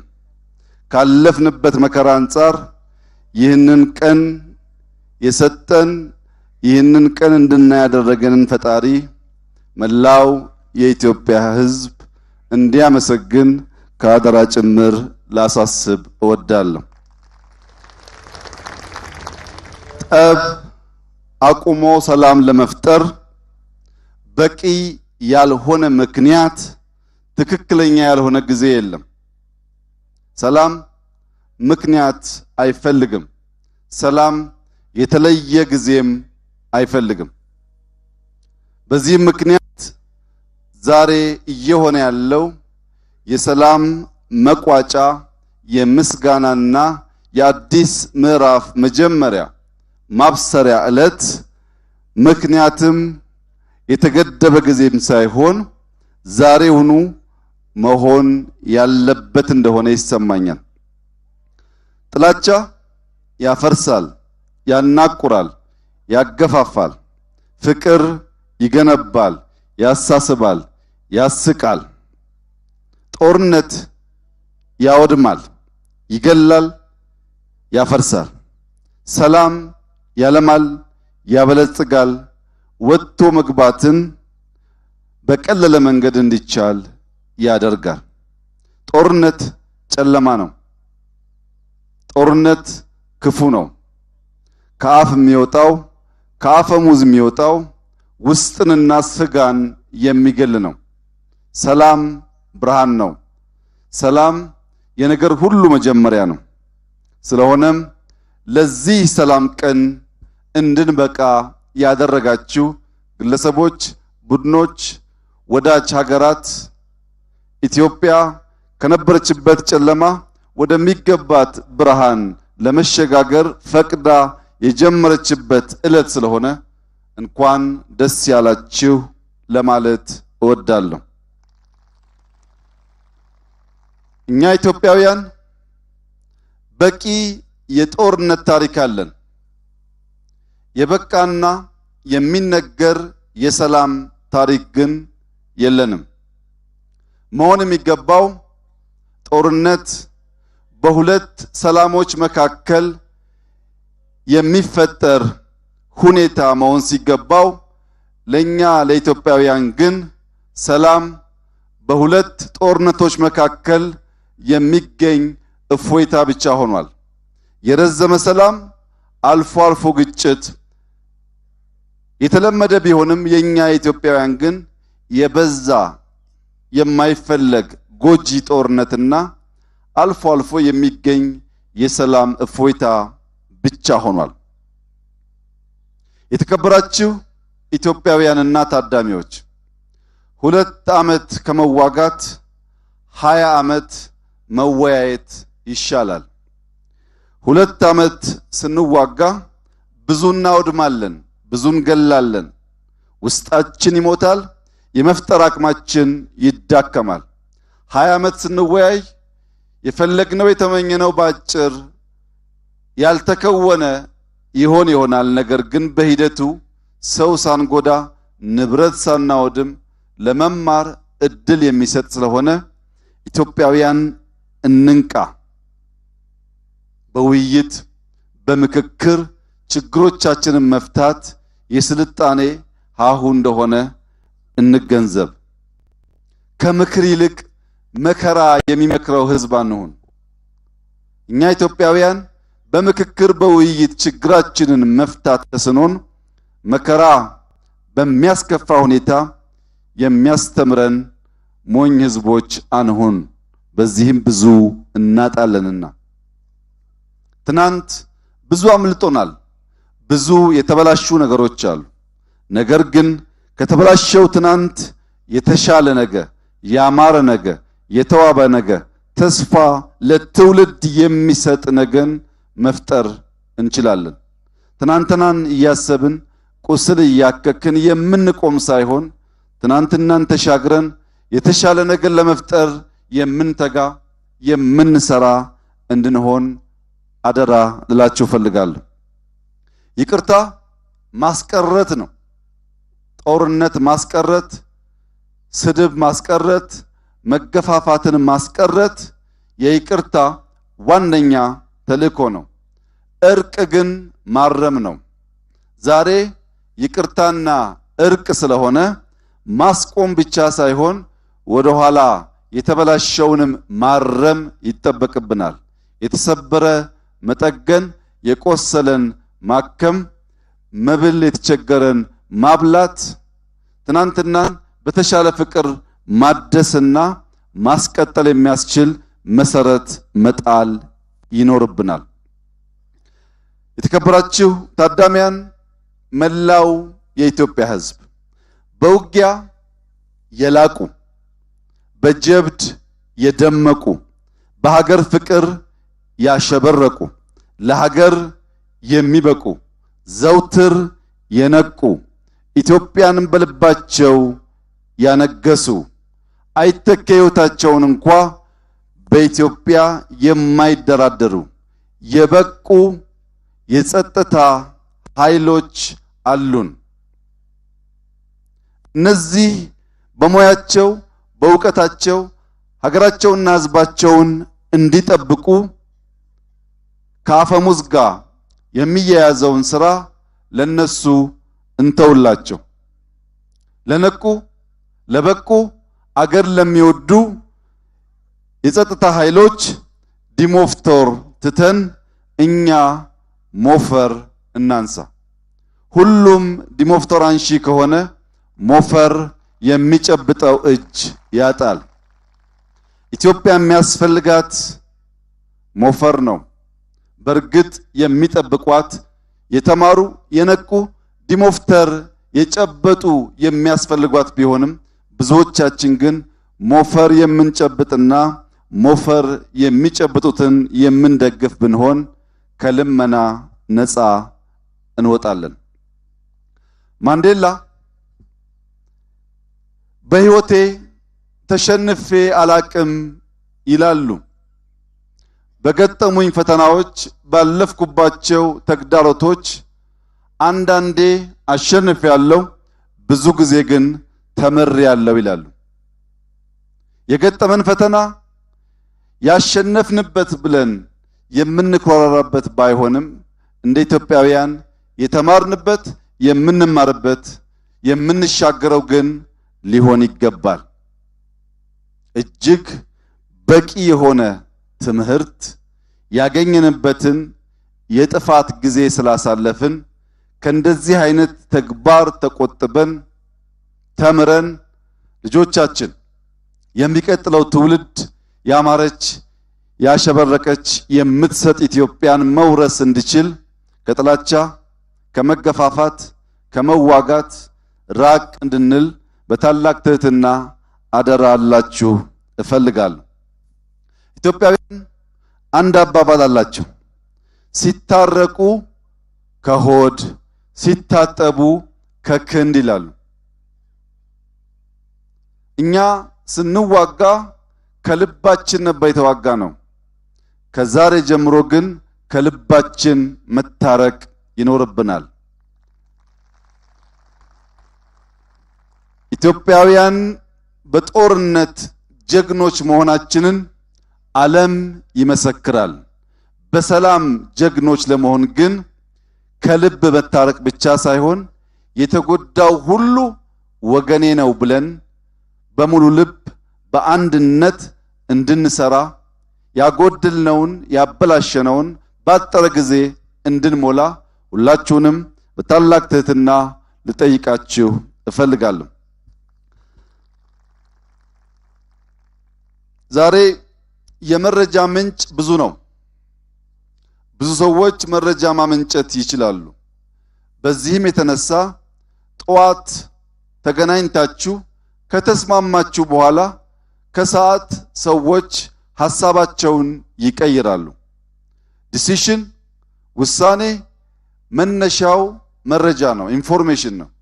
ኢንፎርሜሽን በጣም በስፋት በሚሰራጭበት በዚህ ዓለም ጠዋት ያገኛችሁት ወንድማችሁ ማታ ሌላ አቋም ሊይዝ ይችላል። በዚህ አውድ ውስጥ የምንኖር ትውልዶች ልንማር የሚገባው ጉዳይ ዛሬ የሚያዋጣው መቻቻል ብቻ ነው። ምክንያቱም በየቀኑ የሚቀያየር ባህሪ ስላለ በመቻቻል በመደማመጥ በመወያየት የበለጠውን የላቀውን በመመኘትና ለዚያ በመትጋት መስራት ይኖርብናል። በተለዋዋጭ ዓለምና በበዛ ኢንፎርሜሽን የአቋም ልዩነት ሲፈጠር ሰክኖ መወያየት መነጋገር ያስፈልጋል። አቶ ጌታቸው ሰላሙን ያመጣነው ጀግነን ነው ብሏል። ዛሬ በመላው የኢትዮጵያ ሕዝብ ፊት አቶ ጌታቸውን የምጠይቀው ጀግኖ ወደ ባህር ዳር እንዲሄድና ወንድሞቹን ማቀፍ እንዲችል ነው። ዶክተር ይልቃልን የምጠይቀው ጀግኖ ወደ መቀሌ እንዲሄድና ወንድሞችን እንዲያቅፍ ነው። ሰላም እንዲሁ በቀላል የሚገኝ አይደለም። መስራት፣ መትጋት፣ መጀገን ይፈልጋል። የተከበረው የትግራይ ህዝብ ከተከበረውና ከወንድሙ የአማራ ህዝብ ጋር ጠንካራ የደም ትስስር ያለው ቢሆንም በፖለቲካ ብልሽት ምክንያት የተፈጠረውን አለመግባባት ለመፍታት አቶ ጌታቸው ዶክተር ይልቃል መጀገን ይጠበቅባቸዋል። አቶ አወሉ በዚህ አይጠረጠሩም ብዬ ነው። ዛሬ ለኢትዮጵያ እጅግ አስደሳች ቀን ነው። ከዚያ የጦርነት ነጋሪት ፉከራ ጥፋት ወጥተን ሰላም መልሶ ግንባታን የምንነጋገርበት ቀን ነው። ይህ ለኛ ደስታ የሆነው ቀን እጅግ ለምንወደው ለደጉ በቸገረን ጊዜ ሁሉ መጠጊያችን ለሆነው ኢትዮጵያን አብዝቶ ለሚወደው ለሱዳን ህዝብ ይህችን ቀን ማየት እንድንችል ያለንን ከፍተኛ ምኞት እየገለጽኩ ወንድሜ ጀነራል ብርሃንና ወንድሜ ጀነራል አህመቲ ከኢትዮጵያውያን ተምረው ሰክነው ተነጋግረው ሱዳን ያጋጠመውን ያልተገባ መገዳደል እንዲያስቆሙ በዚህ አጋጣሚ ጥሪ ላቀርብላቸው እፈልጋለሁ። ኢትዮጵያ ለወንድም ህዝቦች ሰላም የምትመኝ ሰላም አስከባሪ የምትልክ ብቻ ሳትሆን ለሱዳን 50,000 ኩንታል ስንዴና በርከት ያሉ መድኃኒቶች ለመላክ ኢትዮጵያን ኤድ ወደ ካርቱም ለመሄድ የተዘጋጀ መሆኑን ለመላው የኢትዮጵያ ሕዝብ በደስታ ማብሰር እፈልጋለሁ። የሱዳን ሕዝብ ከወንድም ኢትዮጵያ ሕዝብ ድጋፍ ይፈልጋል። ኢትዮጵያውያን እንደ ድሮ ማንነታችን ተርፎን ሳይሆን ከጎደለ ማንነታችን በማካፈል ወንድም ሕዝብን ለማጽናናት ጊዜው አሁን ስለሆነ እኛ ኢትዮጵያውያን ለማስታረቅ ለመርዳት ከፍተኛ ዝግጁነት እንዳለን አውቀው የሱዳን አመራሮች ይህን መሰል ፕሮግራም በካርቱም ለማዘጋጀት እንዲታደሉ ያለኝን ታላቅ ተስፋና ምኞት ልገልጽላቸው እወዳለሁ። በሚቀጥለው ሳምንት ሁለት ኩነቶች ይከወናሉ። አንደኛው የሁሉም ክልል ርዕሳነ መስተዳድሮች በፓርቲያችን ምክትል ፕሬዝዳንት እየተመሩ ወደ መቀሌ ይሄዳሉ። የሁሉም ክልል ርዕሳነ መስተዳድሮች መቀሌ የሚሄዱት ያነቡ አይኖችን ለማበስ የተበላሹ የፈረሱ ቦታዎችን ለመጠገን ክልሎች እንደ ወንድም ህዝቦች ካላቸው ለማጋራትና ይህን የሰላም ጅማሮ በተግባር ለማስቀጠል በሚቀጥሉት ቀናት ወደ መቀሌ የሚደረገው ጉዞ ዛሬ የምናደርገውን ንግግር የተግባር ማስጀመሪያና ወንድም የትግራይን ህዝብ ከጎኑ መሆናቸውን ሁሉም ክልሎች የሚያሳዩበት ዕለት ስለሆነ ልክ እንደ ዛሬው ቀን በከፍተኛ ጉጉት የምንጠብቀው ይሆናል። ሁለተኛው ከኦነግ ሸኔ ጋር የሚደረገው ድርድር ከነገ ወዲያ በታንዛኒያ ይጀምራል። ይህንን ድርድር የኢትዮጵያ መንግስትና ህዝብ አብዝቶ ይፈልገዋል። በዚህ ድርድር የሚሳተፉ ወገኖች ሁሉ የዛሬዋን ቀን እያሰቡ ከግጭት ከጦርነት እንደማናተርፍ አውቀው ህግና ስርዓት ተከትለን ይቅር ተባብለን ሀገራችንን በጋራ ማነጽና መገንባት እንድንችል የወለጋ ህዝብ አሁን ካለበት ስቃይ እፎይ ማለት እንዲችል ሁሉም ወገን የበኩላቸውን እንዲያደርጉ ከወዲሁ ጥሪዬን አቀርባለሁ። በመጨረሻም የኛ የሰላም ሂደት እንዲሳካ ከፍተኛ እገዛ ያደረጉ የወዳጅ ሀገራት፣ የአፍሪካ ህብረት፣ ኢጋድ እንዲሁም አንዳንድ ግለሰቦች ከሁሉ በላይ የቲፒኤልኤፍ አመራሮች፣ የብልጽግና አመራሮች፣ መላው የትግራይ ህዝብ፣ የአማራ ህዝብ፣ የአፋር ህዝብ፣ የሶማሌ ህዝብ፣ የኦሮሚያ ህዝብ፣ የሲዳማ ህዝብ፣ የደቡብ ሁሉም ብሔሮች ጉራጌ፣ ስልጤ፣ ወላይታ፣ ሀዲያ፣ ከምባታ፣ ዳሰነች፣ ዳውሮ፣ ኮንታ የተቀሩትን በሙሉ የጋምቤላ ህዝብ፣ የደቡብ ምዕራብ ህዝብ፣ የቤኒሻንጉል ህዝብ፣ የአዲስ አበባ ከተማ ህዝብ ላደረጋችሁት ድጋፍና ጸሎት ምኞት በኢፌድሪ መንግስት ስምና በራሴ ስም በተለይም የኢትዮጵያ እናቶች ለነበራችሁ ጭንቀትና ጸሎት ያለኝን ከፍተኛ ምስጋናና አክብሮት በዚህ ታሪካዊ ቀን ልገልጽላችሁ እፈልጋለሁ። ውድ ኢትዮጵያውያን፣ ኢትዮጵያ ትበለጽጋለች፣ ኢትዮጵያ ትጸናለች፣ ኢትዮጵያ ትቀጥላለች። ኢትዮጵያን የሚያስቆማት ምንም ኃይል የለም። ኢትዮጵያን የሚያስቆማት ኃይል የኛ መጠላላት ብቻ ነው። ከዛሬው ቀን እንማር። የማይወደድ የማይፈለግ የኢትዮጵያ ክፍል የለም። አንዳንዶች ኢትዮጵያ ትገነጠላለች ወይም አንዳንዶች ይገነጠላሉ ይላሉ። ኢትዮጵያ አትገነጠልም፣ ጸንታ ትቀጥላለች።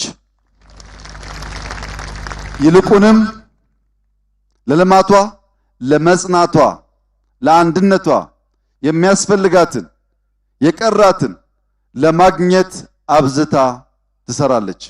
ኢትዮጵያ በልጆቿ ጥረት ታፍራና ተከብራ ለዘላለም ትኑር። ፈጣሪ ኢትዮጵያና ሕዝቦቿን ይባርክ። አመሰግናለሁ። የኢትዮጵያ ፌዴራላዊ ዲሞክራሲያዊ ሪፐብሊክ ጠቅላይ ሚኒስትር አብይ አህመድ እናመሰግናለን። We thank you very much, Your Excellency Abiy Ahmed, for your remarks.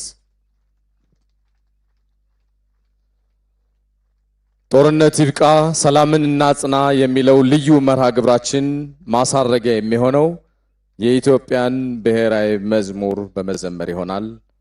ባላችሁበት እንድትቆሙ ጠይቃለሁ። አመሰግናለሁ።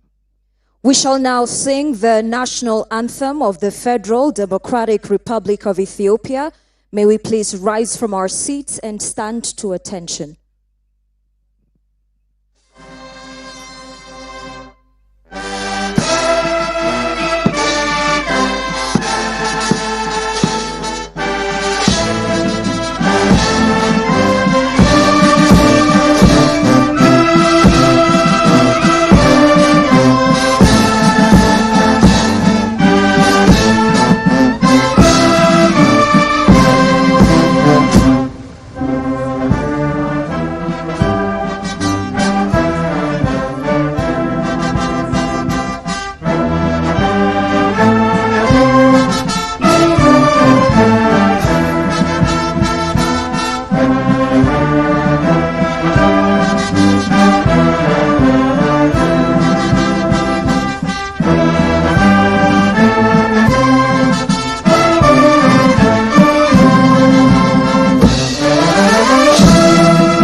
እናመሰግናለን። ወደ ቦታችሁ ተመለሱልን።